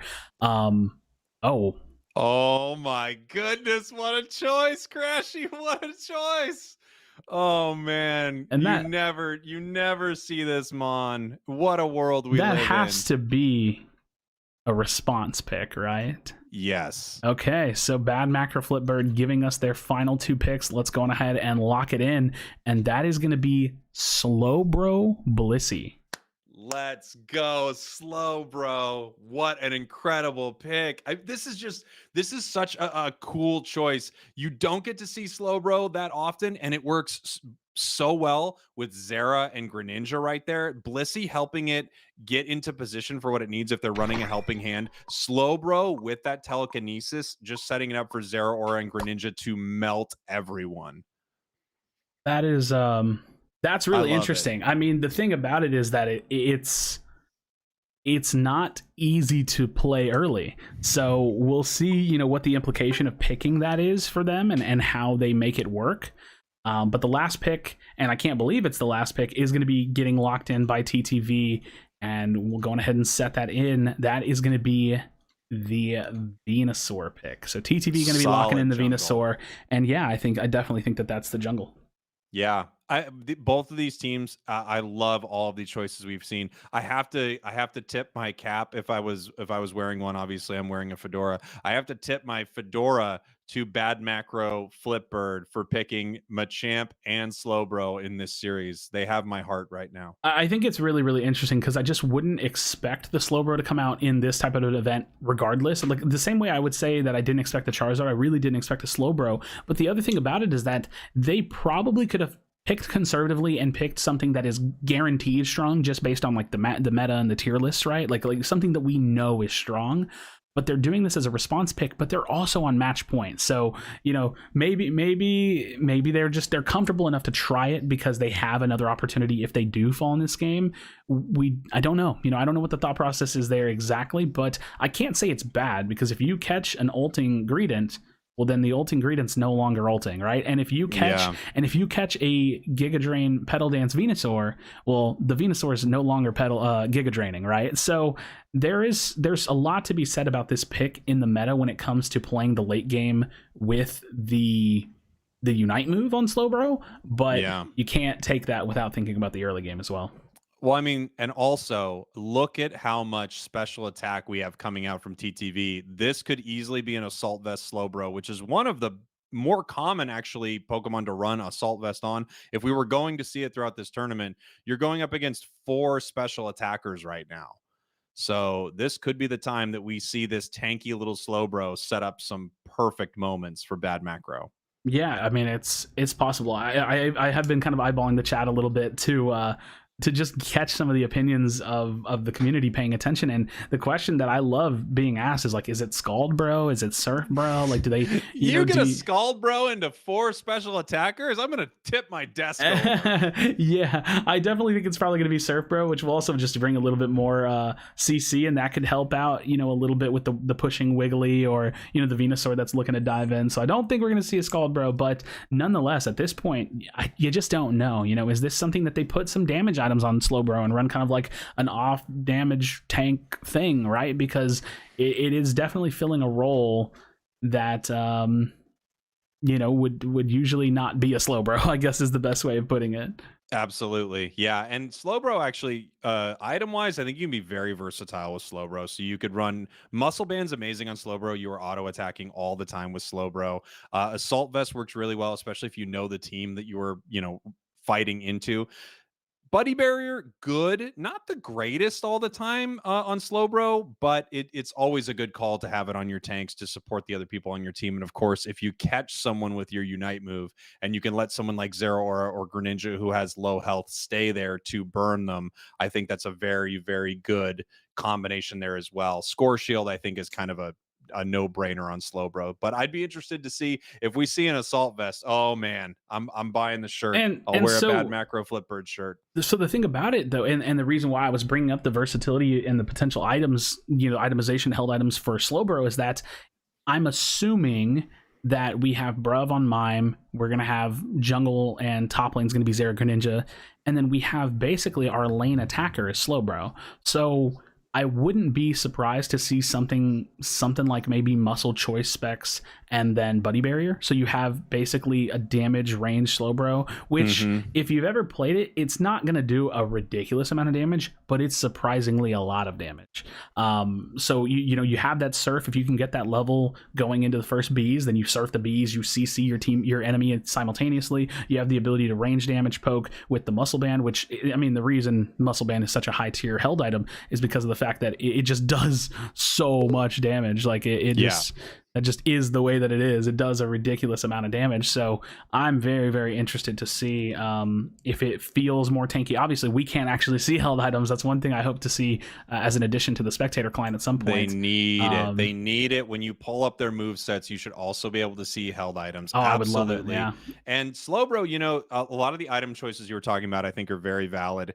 I think you could still drop that Buddy Barrier and run Score, Muscle, you know, choice specs on Slowbro, especially early. You steal with it a ton. You steal Pokemon with it. You steal those wild Pokemon that you're fighting over all the time with that extra burst from choice specs. All right, Jake, well, here we go. We're going into game number 4, and again, match point for Bad Macro Flipbird. And as I'm looking at the loading screen, that is going to be Chris Heroes on the Slowbro. So their lane attacker is the Slowbro. I'm very interested what the build is. It's really hard to say, but a lot of eject buttons. We have a couple full heals and then a Fluffy Tail on the Greedent again, which I believe was ran in one of the previous games. So very, very interesting how these have all, you know, kind of how this has all come to fruition. But we do have Toon on the Jungle Venusaur, which, you know, in a lot of cases in this game, you don't really have a big reason to run Jungle Venusaur. But Venusaur Jungle, undeniably incredibly strong. Again, definitely expected to be Giga Drain Pedal Dance. Can we see if Slowbro? Oh, he doesn't have it. Oh, he doesn't have it. No, it's I'm expecting at least 1 damage item on that Slowbro for sure. Yeah, I wouldn't be surprised if he's got 2. I choice Muscle, I think, is a great call on him, but I could also see Muscle, you know, Score Buddy as well. Yeah, and I really do want to take a look and just see, you know, are they capable of securing the farm? Like, is he going to be able to hit that level 4? Because that's such a big question going into that first 850 Bs, is whether or not he'll be able to hit that. So we'll have to see. That said, we do have a top lane about to go down, which is a huge, huge part of this game competitively, is how that top lane 2v2 with that jungle influence happens for the first Bs. Ooh, just missed. He doesn't know he's there. He knows he's there, but he doesn't know he's there. And we've got 4 coming out for Slowbro here. We've got 4 for Mime. Let's see this surf. Yep, getting a little bit of poke. Yep. Being patient. And looking for the damage trade off that top side. You do see Bruv getting a little bit damaged as well. Has to go ahead and start to back up. That's going to be Bruv falling down. Snow Points takes a bit of damage there as well. So, I mean, really, TTV just hard prioritizing doing damage in the lane over, you know, just trying to hard secure. Because if you look at their team, they don't have... Yeah, I mean, goodness, that's the power of Hyper Voice. They do lose Toon in the jungle there, so a bit of trading and looking at the score, like even with top lane just being a 1v1, it's only 9-0 in terms of energy scored. So really, this game is just going a little bit back and forth, but it's going to come down to those levels and who has the strength going into the first, you know, Dreadnought fight. I'd really like to see, I mean, obviously Zera and Greedon I think both do very well in that top lane, and it looks like they're trading pretty evenly here. I'd really like to see how this match starts to build, because both Greedon and Zera get pretty scary as it goes on. Level 7 Greedon and level 8 Zera, pretty scary Pokemon. Yeah, and we actually did see a smokescreen Greninja, so that's probably going to be a Surf. I think maybe we're starting to see the meta starting to shift back towards Surf for the secure. I mean, that was kind of the way that it was played originally in the early days of the Greninja meta, and we do see the Surf coming out again from him. So, you know, yeah, that was Toon playing it, now Gosu Easy Peasy playing it. I just love it as a secure ability, as an execute, the ability to kind of lock it down. But we do have the 720Bs, the 2v2 happening in the top lane again, you know, the 3v3 in the bottom lane, and they're all just trying to set the stage for this first big set of objectives. Ooh, and look at that. I mean, that Covet Greedon. You can't KO it. It's going for the berry. Oh, so deep though. Latano maybe you know, overstaying his welcome a little bit there, but nonetheless. I think so. But boy, he stays alive for a long time, huh? And now the question is Greedon going to rotate down to the bottom lane? Are they going to let Zeraora have it? Does Zeraora stay top? Goof with that Sylveon, he's just such a dominant Sylveon, and you put out so much damage with that Hyper Voice on the entire enemy team. Yeah, absolutely. You know, one thing that's hard to kind of discuss, I guess, to a certain degree, is that, you know, while Chris is kind of playing the attacker role for the team, big fight starting to break out now. We actually do have Unite moves popping. We'll see Bruv just kind of getting out of position here, maybe just going to go for a score, try to see what he can trade. Dexter going to be in that top lane, but it does look like Toon going to be finding the first elimination here in this fight. So you do see Zugrug getting very low, but look at that. Gosu Easy Peasy not able to stay alive, and that's Toon and Zugrug putting in a very large amount of points, dropping that tower down to 10. Do they want to go on ahead and break this? It does look like their team's going to be TTV finding that Dreadnought, you know, ability to secure that Dreadnought, and now top lane is going to be Dexter just getting the Rotom as a trade. Yeah, and I mean, the nice thing about this top lane, it's not only did they get the Rotom, they also got a ton of experience. Zeraora really turns on at level 8. If he's not level 8 by that Dreadnought fight, kind of similar to someone playing a Garchomp in top lane, I understand them not rotating if they're not powerful enough to really affect the fight yet. Look at all that damage. I swear, Wiggly and Sylveon together, what a combo. Yeah, it's crazy damage. Look at this. It looks like a lot of chase going down in the bottom lane. You do have Indie Bear. A very dive-heavy team is something that we're seeing coming out from them. It just is so much happening. I think, you know, top lane has just been kind of mirrored out a little bit. But TTV, the score is so close, but I feel like they're starting to just run away with the experience. You can see the level 12 on Toon is That's a exactly gigantic what I was going leap. to bring up. Look at that, a level 12, and we have level 7s on the side of Bad Macro. This isn't even close. 5-level difference, you can breathe on the Pokemon and they get KO'd. This is huge. Yeah, absolutely. I mean, look at this. Indie Bear just kind of walking around, going where he pleases, and try to get out from here if he can. It might be getting caught out, but, you know, regardless, if that's 1 kill's worth of experience going to the hands of Dexter, not that big of a deal in this kind of stage of the game. I just, you know, one thing that's so interesting with competitive is just how much the game slows down. You know, these players are just so well practiced, and the objectives don't get quite flipped and shredded as easily. They play a little bit more meticulously. But going into the, you know, just more than halfway through the game, again, this is match point for Bad Macro Flipbird, and I'd say it's relatively close. Not, you know, it's definitely in the hands of TTV right now, but it's relatively close. Oh yeah, nothing has been decided yet in this game. The level advantage is favoring TTV. The points are very, very close, and it's still anyone's match for sure. But man, look at how mean they are able to be. This Venusaur combination with the Wiggly, with the Leaf Tornado, it's just so mean. It's such a dominant Pokemon. Yeah, and the thing here is that, like, they're not even like prioritizing the Rotom. They're really just trying to keep that level advantage. If they can get Toon 14, 15 by the end of this game, like, it's just going to be ridiculously hard to deal with. Oh, Bliss Assistance coming out, though. They do have Goof using his Unite move in this forward position as well. Toon going to be popping his for that buddy barrier. Toon wants to just chase him down. Chris Hero's, you know, still at level 9, just having such a hard time staying alive, is not going to be able to do so. So Dexter still just kind of hanging out with the Gridden in the top lane, now moving in towards that jungle. But Bruv is going to be the last one standing, see if he can kind of get a secure, but no, he's just too low. Looks like this is going to go in the hands of TTV, and that lead is just extending further and further. Yeah, I was just going to say, Krashy, as that fight was happening and all those KOs were coming out for that Venusaur, Sylveon just putting down all that damage. Right now, the match is getting out of hand. It's getting out of control for Bad Macro. They are quite a bit behind. It doesn't show on the scoreboard, but it shows in the level, and the disparity is huge. We have level 14 Venusaur at 3 minutes. Yeah, I mean, absolutely. And he's about 14 and a quarter, if not more, if you can see it just as we kind of, you know, covet past him here. Shoot down the entire map. I can't even be serious caster watching Lutano play Greedent. Greedent's just such a funny character. And the aggression that TTV has shown towards these Bees every single time has just been so impressive. They know that they're in just such a strong position. Wait, I think that Rotom actually set in. So that's more points. That's going to be points coming from the side of Bad Macro Flipbird, because that Rotom actually set in. They were able to put some points in there, so you can actually see a bit of a point change here. So even though the levels are favoring TTV, there has to be something earned here in the end game to find a way to put themselves in the lead.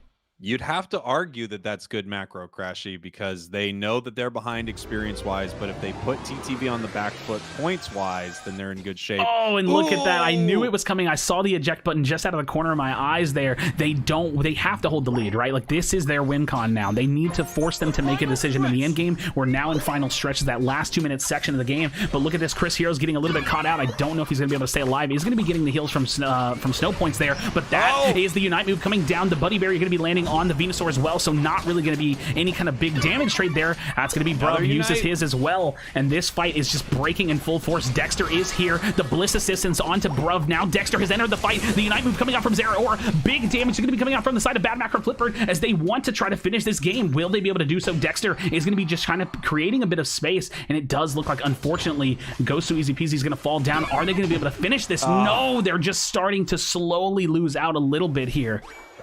Love this score from Mime. They know they're behind right now, and TTV, excuse me, they know they're ahead, and they want to keep that lead and force TTV to take Zap here. Hopefully they can flip it. They get it.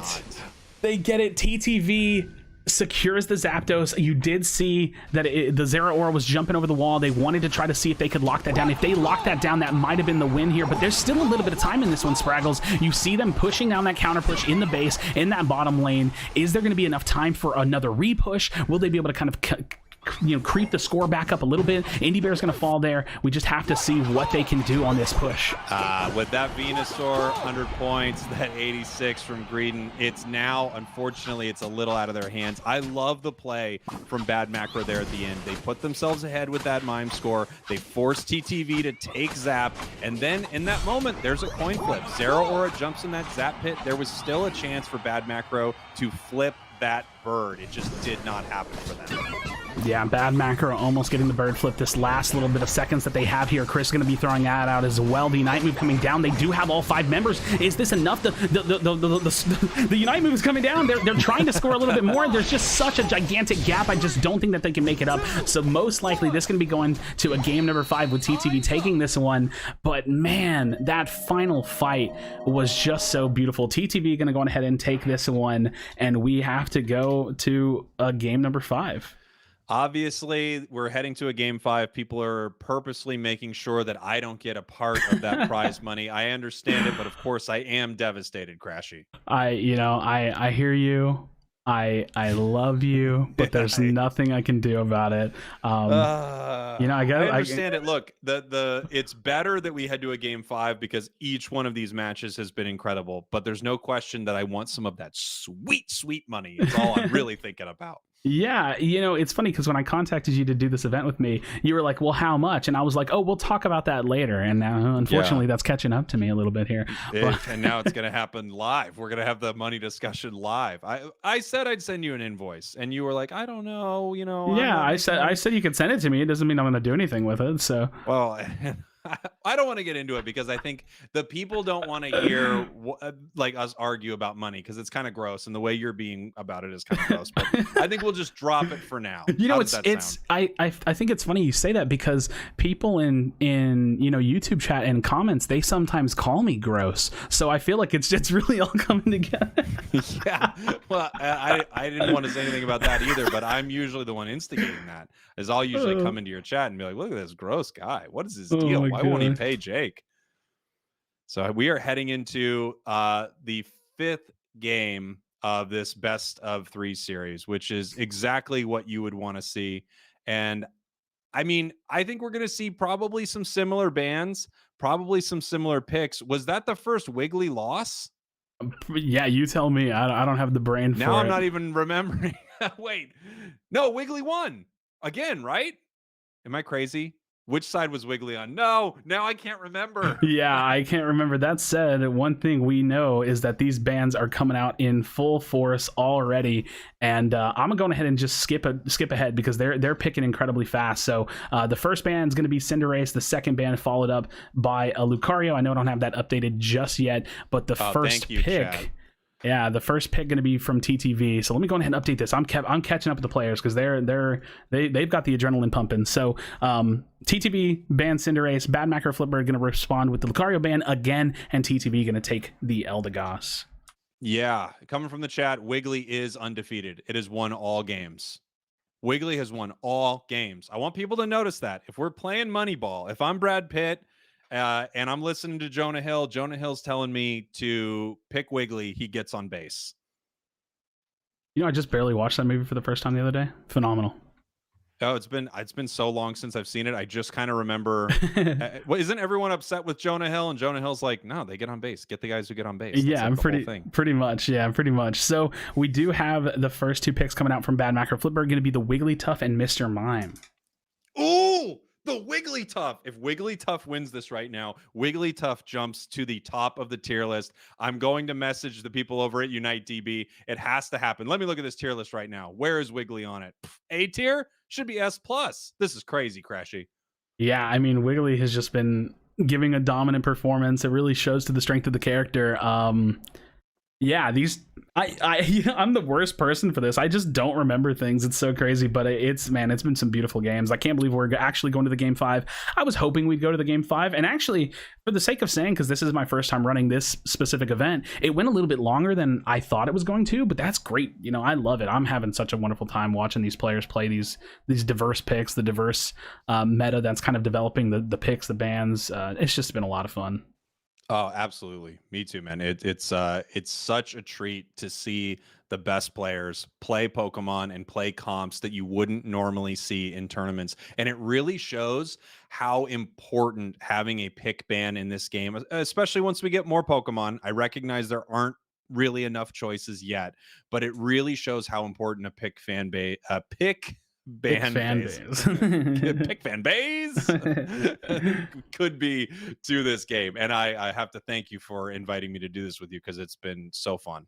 Yeah, now I feel like these picks are kind of shuffling around, like in terms of like how much people are prioritizing things a little bit here, and I have to say I respect it quite a bit, because the TTV, couple more picks coming out from their side, so we're going to go on ahead and update this image. Our draft, they're going to be grabbing Venusaur and Greedent.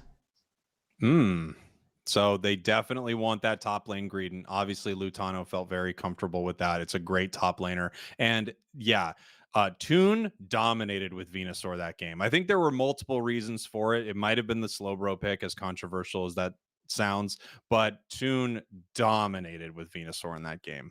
Yeah, you know, I loved the idea of picking Slowbro. I think the reality is that it just falls behind, and it gets hard, you know, and maybe that's not what it is, right? Like, I don't want to say they lost the whole game because of the pick. I really respect it, you know. It's just, it's a hard one to make work. I think they could have gone a little bit more conservatively, and we'll probably see them do that here at, you know, at the final game in the best of 5 series. We're all tied up 2-2, and at this point, you know, both teams are basically making money. They're fighting for the $20 off the win that they're going to get, and then the $40 bonus. So there's, like, you know, another $60 up for grabs here for them, and it looks like TTV locking in, or actually no, sorry, Bad Macro Flipbird locking in their next 2 picks. Let me go ahead and update this one, and now we're starting to see where the priority of some of these characters fall. 5 games into a draft event, we're starting to see at least the same picks being chosen, and that's how you kind of know, okay, these are the picks that the teams would be prioritizing in this kind of meta. So Bad Macro Flipbird, they're going to go ahead and lock in their next 2. It's going to be Zeraora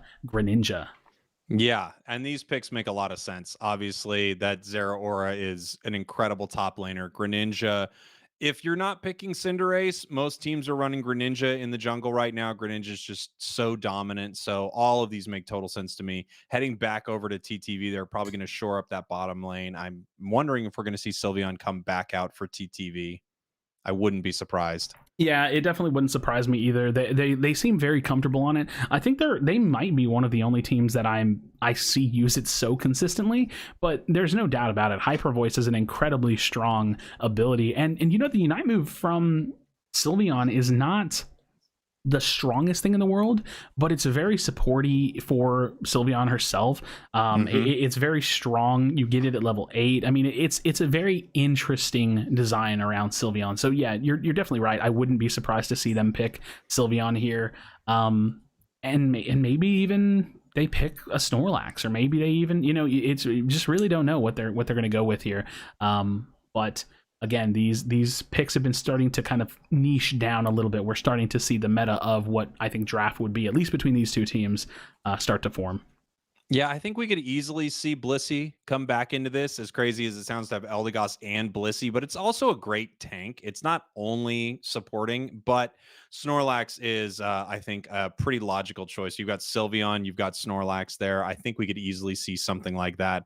And then Bad Macro is probably going to pick up the Ninetales at this point, but we also could see Pikachu from either one of these teams. We haven't seen Pikachu at all, and Pikachu is extremely popular in the meta in that tri-lane right now. Yeah, it's actually really funny that you bring that up, because we've seen more Ninetales play than we have Pikachu, and it's really hard to get inside the minds of them and say I could exactly tell you why. It might maybe just be the matchup specifically, the fact that they're not mirror matching it. It's just really, really cool. I mean, I still love the fact that Charizard made an appearance, Slowbro made an appearance, Machamp made an appearance and won the game. It's been really cool to see the teams try things, because that's where they learn, right? And let's say hypothetically, we do run another one of these events, and or hypothetically they start, maybe pick ban phase becomes a little bit more popular in the competitive scene. Now these teams have practice, and now there's more context to what it looks like to play against some of these these kinds of situations and these picks and these bans. Yeah. Absolutely. And different teams are going to do different things in this situation as well, which is one of the other exciting things about a pick ban phase. Is you are picking against your opponent, and you're also picking for yourself. Some teams might be very, very happy to grab Greedent, but other teams think, no, I don't use this Pokemon at all. We need someone else. So here we go. Really cool choices. Yeah, TTV. I gotta say, I was really looking forward to one of these picks. I kind of expected it, but again, a pick that I wasn't really expecting to come out. And I respect them for it. I love the character myself. Probably is my favorite character. I mean, at least in the game to play, but undeniably my favorite Pokemon in all of Pokemon history. I'm a Gen 1 boomer. I know people are already going to kind of know it, but yeah, TTV going to lock in the Snorlax and the Charizard. Yeah, I mean, great picks. And now we know that Venusaur is most likely heading into that tri-lane. So Goof is going to be taking that Venusaur and Charizard into the jungle, I have to assume. Yeah, I love Charizard jungle. I think that it's so incredibly fun. There is again another thing to look at with this team is they're just so incredibly dive heavy. They have the Leaf Tornado, they have the Greedent, the Snorlax, the Venusaur, the Charizard. So that does spell a little bit of problems if they can get ahead for Greninja and Zeraora, who just have a hard time surviving a lot of that burst damage and that pressure that comes their way. But man, I love seeing Charizard played in competitive. This is 2 times now. A pick that kind of goes overshadowed, but really coming out in a strong way. And another great point you bring up, if we do see Ninetales from Bad Macro Flipbird, we have so much dive from TTV. And Ninetales' biggest problem, obviously, is it has no escapes. It's very squishy. It is a squishy backline mage with 0 escapes. And while they've been crushing with Ninetales and they have the Wigglytuff, they're going to have trouble if they're running into a Charizard, Venusaur, Greedent. And just like that, Bad Macro Flipbird going to be locking in the Ninetales as their final pick. So this is going to be a game. Oh, hold on. Sorry, Krashy. I have a phone call. Oh, Yes? yeah. Police commissioner? You need me to solve a murder because I'm psychic? All right, hold on. Krashy, wait, actually, you know what? I can't make it. I'm doing this casting. All right, bye. You know what I love about this bit? Is the fact that you committed to acting it out and we're not even on stream at the moment. Like, I love the commitment to the bit because you're such a clown, dude. Yes, I am. Oh my goodness. So yeah, they picked the Ninetales and that's going to be an Eldegoss game. There's no Blissey pick in this one. So they're really just leaning into their comfort on the Ninetales. At this point, I feel like my brain is fried. I really just don't know where anything's going, or I have an idea of where it's going. It's obviously going to go into that bottom lane. But like, it's like the support is now like Wiggly and the tank is Mime, and that's not something we're used to seeing where those two play together, and it's just so unique and fun, and I just love it, man. Yeah, this is just such a cool setup to see. Here's the thing. Both of these teams are in a position to win this match. They both have multiple Pokemon that they have been playing extremely well with. However, if that Wigglytuff wins this whole thing, it will be the official Moneyball pick of the day. And I think that's big. I think we can't overhype how important it would be for Wiggly to be the Moneyball pick of the day. Yeah, I mean, that's what it feels like is definitely the case, right? Like the Wiggly has been a pretty pivotal part of this entire event, and I think that I maybe even was overvaluing someone like Zeraora. Like, where in my mind, after doing so many drafts and like my understanding of the game, I just was so certain that Zeraora was going to be getting banned away more than Cinderace. I was thinking that Zeraora was going to be one of the first picks because Lucario was taken, but it's like the structure of the team is kind of coming to the forefront. Like, what tank do we want to have? What support do we want to have? And you're seeing that kind of come to fruition much more because the Wigglytuff, the Mimes, the Eldegoss, they're consistently getting picked in these like the early stages of the pick ban phase, and that's really enlightening. I mean, that's really, really fun for me to watch because that's just not something I expected. Yeah, it's been so cool. And this final matchup, I mean, we're seeing Pokemon that each team has dominated with. This Wiggly Mime Ninetales lane has been so mean from Bad Macro Flipbird, and so I can't assume anything else than that they're going to win that bottom lane. However, it feels like Lutano has really found his groove with Greedent. He's tried a few different Pokemon throughout this series, but his Greedent seemed to be the most on point. And as you mentioned earlier, it kind of feels the most similar to that early laning with Lucario. So he might just feel really at home with that Greedent. And then the dive from TTV on the squishy Ninetales. It's going to be interesting to see what happens here. Yeah, I mean, I really do like the Greedent pick. I think that Greedent has been, in a weird way, right? You can't really say this in the current way that competitive runs like outside of this event, but I do think that like ever since the Greedent nerfs, Greedent's kind of been, kind of gone overlooked a little bit. You don't really see a lot of Greedent in the meta, but when it comes to, if there were bans in competitive, when it comes to Lucario being off the table, it really starts to open up that top lane. And I was hanging out on Chris Hero's stream this morning, and he was saying, he was really expressing his interest in having pick bans for the future of competitive and how he's really looking forward to it.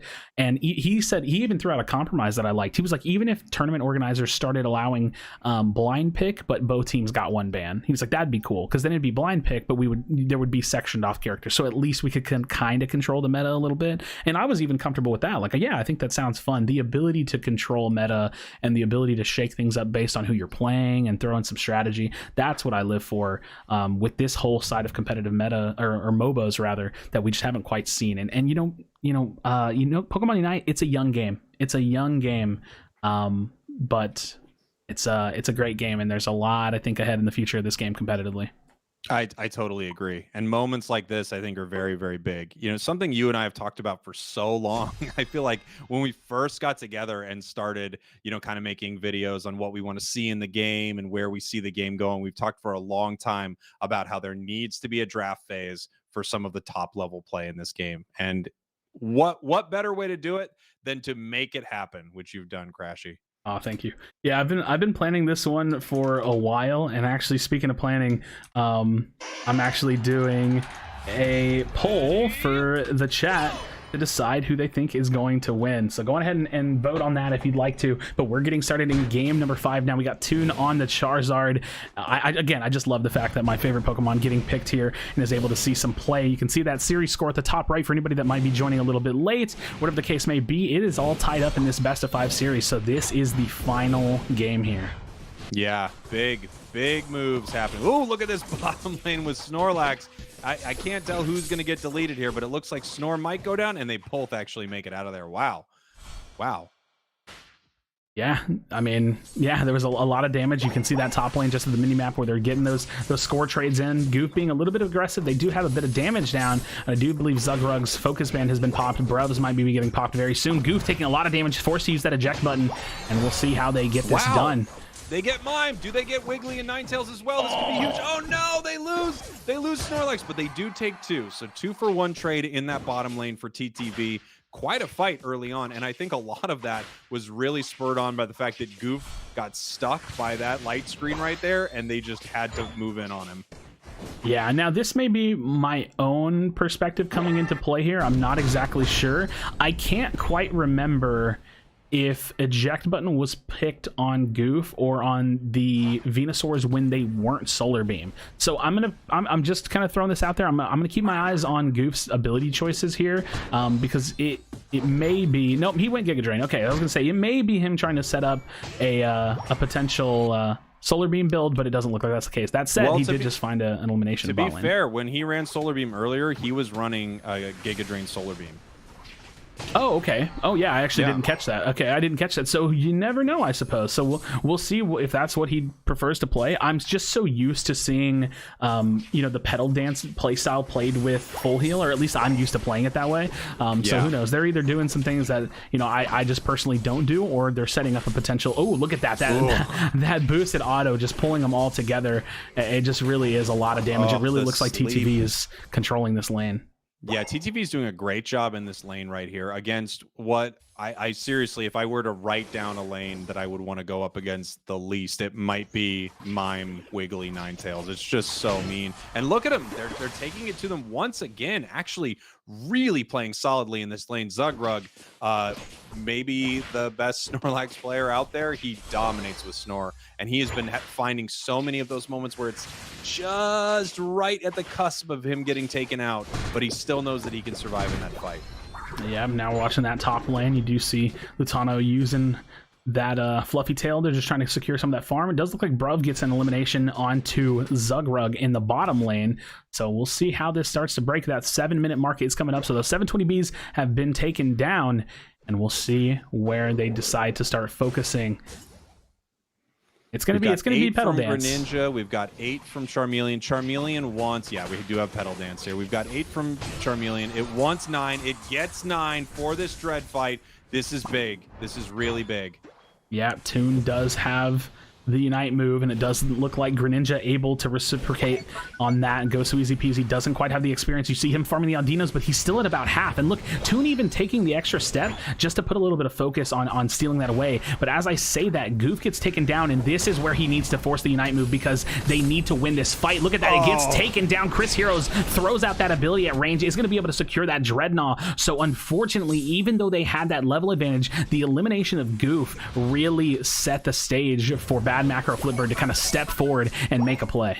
Yeah, it was Goof going down when Ninetales got that secure. At that moment, Greninja levels, it gets 9, it throws its Unite, the entire fight changes. Yeah, I mean, I think that definitely set the stage. I mean, just looking at the levels, it's not too crazy. It's really not, because TTV was kind of winning the bottom lane, so it's feeling like a very even game right now. Yeah, look at this Snorlax. Snorlax, a little underleveled here, level 6 at this point. And we've got Unites coming down from Mime. They're pushing them around in this lane. They're not looking to break it, though. As we've talked about before, both teams not breaking this goal. And, ooh, mean Greedent, so mean. Something that to notice if you don't know why these teams aren't breaking these goals, as soon as they break either the top or bottom front goal there, the enemy team gets a ton of comeback experience in these Audinos that spawn. So neither team wants them to have that experience. They really want to deny them as much as they can. Oof. Yeah, and I just think it's so interesting. Oh my god! Whoa! The Zeraora tech into a Unite move coming out from Toon here, and he's just looking to shred on this tower. He's going to be able to take out Dexter. Bruv is going to have him still alive. Look at that! I like how he stepped downward instead of stepping, horizontally, because it looked like that was the obvious choice there. But now with Indie Bear here, they should be able to take down Bruv, and that's either going to be a little bit of overdunk, or they're going to go ahead and leave it. No, it looks like they're going to go ahead and put the 19 points in. So the additional 19 points, and now that they're taking the Rotom, they stall this long enough to put Rotom pressure in the lane the same time that Dreadnought 2 is spawning. So really, really interesting timing. Again, the way that these games just tend to slow down is so interesting. Yeah, it's either that Bad Macro stops Rotom in top lane and has less people at Dread, or lets it go in and lets Lutano dunk an extra 40. It looks like they are going to stop it here, but TTV not in an immediate position to take advantage of this this uneven fight that they have in front of them. Yeah, and a couple of Unite moves coming out. I think I saw the Wigglytuff as well as Goof using his, but Bruv is going to be following back up as well as Go, so easy peasy. So a really big team fight coming out here. The Snorlax, the heavy slam, going to be pushing him into the blocks, and look at this. Toon is having his way with the Charizard in that back line. You do see Goof looking to follow up as well, and now Zugrug they've just really started to dominate this fight, but there's Chris Heroes. He's going to be dropping that Unite move as well as Dexter, so now back and forth Unite moves. This is very, very close. I've been saying that about this game. I think we're seeing much less of a stomp than we've seen in some of any of the other matches, but Goof is Venusaur, and the longer a fight goes, the better a Venusaur can do. Yeah, and we're seeing those dives that you were talking about earlier, Krashy. Greedent can go anywhere, no matter what, in any game, and Venusaur, very, very similar, running into their back line and really taking down their squishier Pokemon. And then when you have a 4-person advantage on Wiggly right there, they just burn it immediately. Yeah, and that fight, as it broke, it was starting to get that flip kind of position. You did see Indie Bear secured that Dreadnought. Now they're looking to put in 80 points, or 81 points on that goal. So a nice, good size overdunk. Bad Macro Flipbird definitely falling behind in terms of experience a little bit. It's still relatively close. If you look at the bottom of the screen there, you can kind of see those levels, but it's about the score now. With Greedent securing another 40 points, that's going to be a little bit hard for them to make up with only 45 seconds remaining until that final stretch. So my brain right now, if I'm on Bad Macro, and I'm not good enough to be on Bad Macro, but I'm thinking that I want to somehow bait this Charizard Unite move at Zap, peel back, make sure that nobody dies, and then hopefully re-engage TTV once that Unite is gone. That's all I'm thinking about right now, is if that Unite is used at the wrong time, we are in so much trouble in that final fight. Yeah, and you can see that Bad Macro Flipbird kind of getting forced out of that top lane. They're just so low, so that's going to give TTV the Rotom pressure, which is a lot to think about. But look at this. The response from Dexter is, hey, you know what? I'm going to go score. I'm going to get the double point score here. This has been a goal that they've left up. That's going to be, 90 additional points that they're going to be able to put on the board, so that closes the gap quite a bit here. Really big score here. I really, really like that. And now TTV is going to have to decide whether or not they want to take Zap down, but they know Zeraora is close, and Discharge can steal Zap at any moment. Is Greedent taking Zap, or is he just hanging around it? Yeah, it looks like they're definitely, trying to pull some people in. The Unite moves are going to be coming out. Dexter going to be going in full force. That's Greedent following up with a Unite move of his own. And that looks like Toon going to be falling down on the Charizard. So Bad Macro Flipbird getting a really big advantage as Chris Heroes is going to be getting pinched against the wall here. But Zugrug has, very little follow-up here. Bad Macro Flipbird really doing just that as they're, starting to get into these fights. That's going to be Lutano taken down, and I have to imagine that they are going to completely flip this. You see the discipline to go on ahead and get Zugrug out of there, and that might be the game. Bad Macro Flipbird, they came back in, they siege into that fight, and now they take the Zapdos. Krashy, we didn't get to see if Charizard got its Unite off, but I have to assume it did not, given how that fight went. Of course, we didn't get to see Ninetales with multiple KOs there. Ninetales just incredible for Bad Macro throughout this entire tournament. And once again, we might be seeing the Moneyball Pokemon of the day go to Wigglytuff, winning every single match that it's in. Yeah, they're being aggressive. They're keeping on this side of the map. Two of them from Bad Macro Flipbird have backed up, and I just have to assume, with only 35 seconds left, that you have to factor in the run time. You have to factor in the score time. That this is going to be a Bad Macro Flipbird most likely taking the series. Look at this, Bruv just being annoying, blocking every single choke, just stalling an additional 2-3 seconds here and there, and yeah, Bad Macro Flipbird. Here we go. A few scores here though, Krashy, and things turn around. This top lane is going to be very, very important. Let's see if Greedon can get those points in. It's close. It's so close. The final fight, but even with only 10 seconds left, there's just really not that much score time. 14 points coming in from Zugrug in that top lane, but that is gonna be it. Bad Macro Flipbird gonna be winning the series 3-2. So congratulations to them. They secure a little bit more money off the prize pool. So wow, I mean, first and foremost, huge shout out to our competitors. Huge shout out to you for being here with me. Unfortunately, I don't have a payout for you like we talked about, but wow, dude, that was so fun, man. That was so fun. What an incredible series, Krashy. And I don't even regret that I'm not helping the police solve a murder right now. The money portion, I would have loved that, but just being here with you has been such a treat. What an awesome series. So great seeing so many different Pokemon come out for these teams. And of course, big shout outs to the Moneyball Pokemon of the day, Wiggly, winning every single round that it was in. That's really interesting to see. And I know there are so many more reasons that teams won besides that choice, but you do have to point out that Wiggly was on the side of every winning team. So when you don't get to have a mirror matchup and you don't get to pick Wiggly, that choice seems very, very important. Yeah, I mean, we really saw draft strategy kind of come to fruition. I'm trying to see if I can get anybody from Bad Macro Flipbird maybe to come hop on and talk to us for a little bit. I think it would be really fun to kind of hear their thoughts going through what's probably their first draft event. I'm gonna see if I can grab somebody. But yeah, I just typed in our Discord, like, GG is like, thanks so much to all of them for coming in. It was so much fun.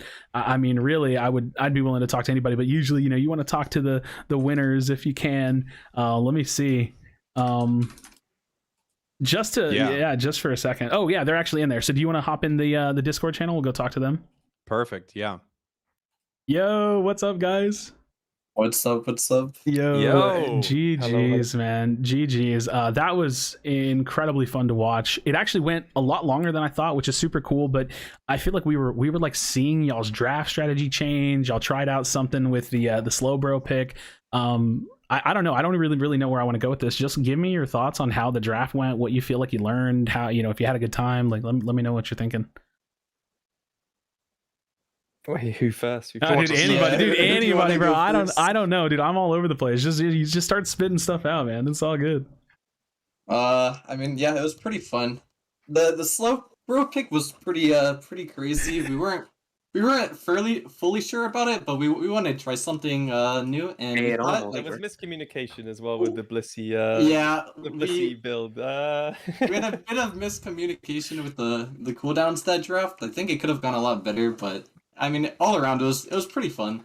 Awesome. I have a question for Chris, and I guess for the whole team. Yeah. I see you guys play Pikachu a lot in that tri lane, but this entire tournament, that Ninetales was absolutely dominant. Do you think that's because you weren't up against a mirror matchup that you could do that, or is that something that you possibly would switch into competitively? I mean, it's always like three options, right? Like I play Venusaur, Ninetales, or Pikachu.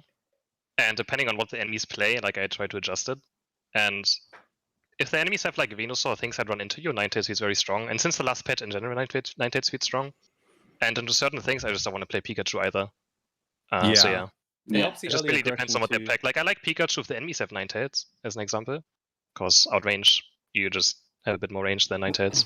And yeah, but when the enemies have like Venusaur or just things that run into you, then Pikachu feels kind of weak, but Ninetales feels better.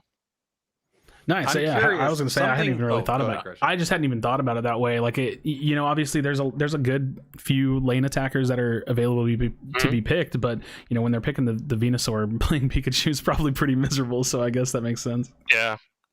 I'm curious, given that of course whatever you pick means you're denying it from your enemy. Was there someone that outside of banning it, you wanted to get every single time? I saw that you guys really prioritized having Mr. Mime. Yeah. Okay. Yeah. Like we just took mine every game because yeah. It's interesting to see. I don't know if this has to be the case. Wigglytuff was on the winning team every single time, which I thought was really, really interesting. And I wonder if that's just because without a mirror matchup, Wiggly performs so well, because it seemed to do well for every single team that was able to grab Wiggly. I mean, I'd personally like to get Wiggly over Blissey if we already have mine for sure. I think Lax kind of struggles with the tank composition. I just feel like there's too much stuff that can just poke him out early lane, so I'd prioritize probably over having Wiggly than Blissey. All right, I have Wiggly's kit is overall. It's just too strong in terms of for this format. I have a really interesting question because I just don't know. Dexter, how do you say your in-game name? TE Dexter. TE Dexter. Okay, because I've called you. I've called you to Dexter at one point, and I was like, I don't think that's right. And I was like, I was gonna say I'm gonna call him Dexter from here on out. So I just started calling you Dexter. Okay, cool. Because I've just never known. Well, guys, listen, man, that was a lot of fun. What are the overall thoughts about draft? Like when it comes to Pokemon Unite? I mean, we really haven't. I don't think y'all have played a draft event before this, so I'm just really curious what the overall thought of it is. I thought it was pretty fun. I'm not gonna lie. It's pretty fun. I think it's the one thing that's holding, honestly, the competitive scene back is not having drafts. Like if the competitive scene of this game wants to evolve, it has to have draft. Otherwise, I come from MOBAs, right, where draft was since day one in competitive games. Like I never played mirror matchups in any game before, and I've been playing MOBAs for 7 years now. So, it needs a draft very badly. All right, Timmy Studios, you hear it. Yeah, it needs. You hear it, man. And Timmy Studios is definitely listening, Krashy. You know them; they're always taking all our feedback. Okay, well, guys, thank y'all so much for coming out. We had a wonderful time putting it on. Thank you so much. I'm gonna try to do more stuff like this. I'm hoping. I'm not gonna lie. This is my real goal. I wanted to see it myself to feel what it was like to have a draft.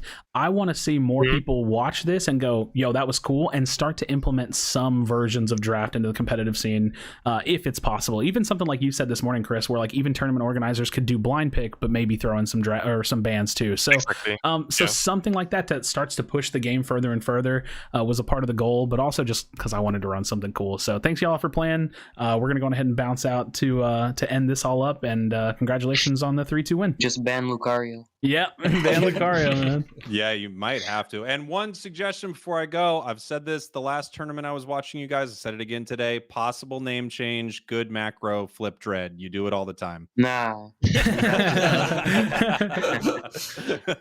No flips here. Nothing. Oh man. All right, guys. Well, we'll catch y'all later.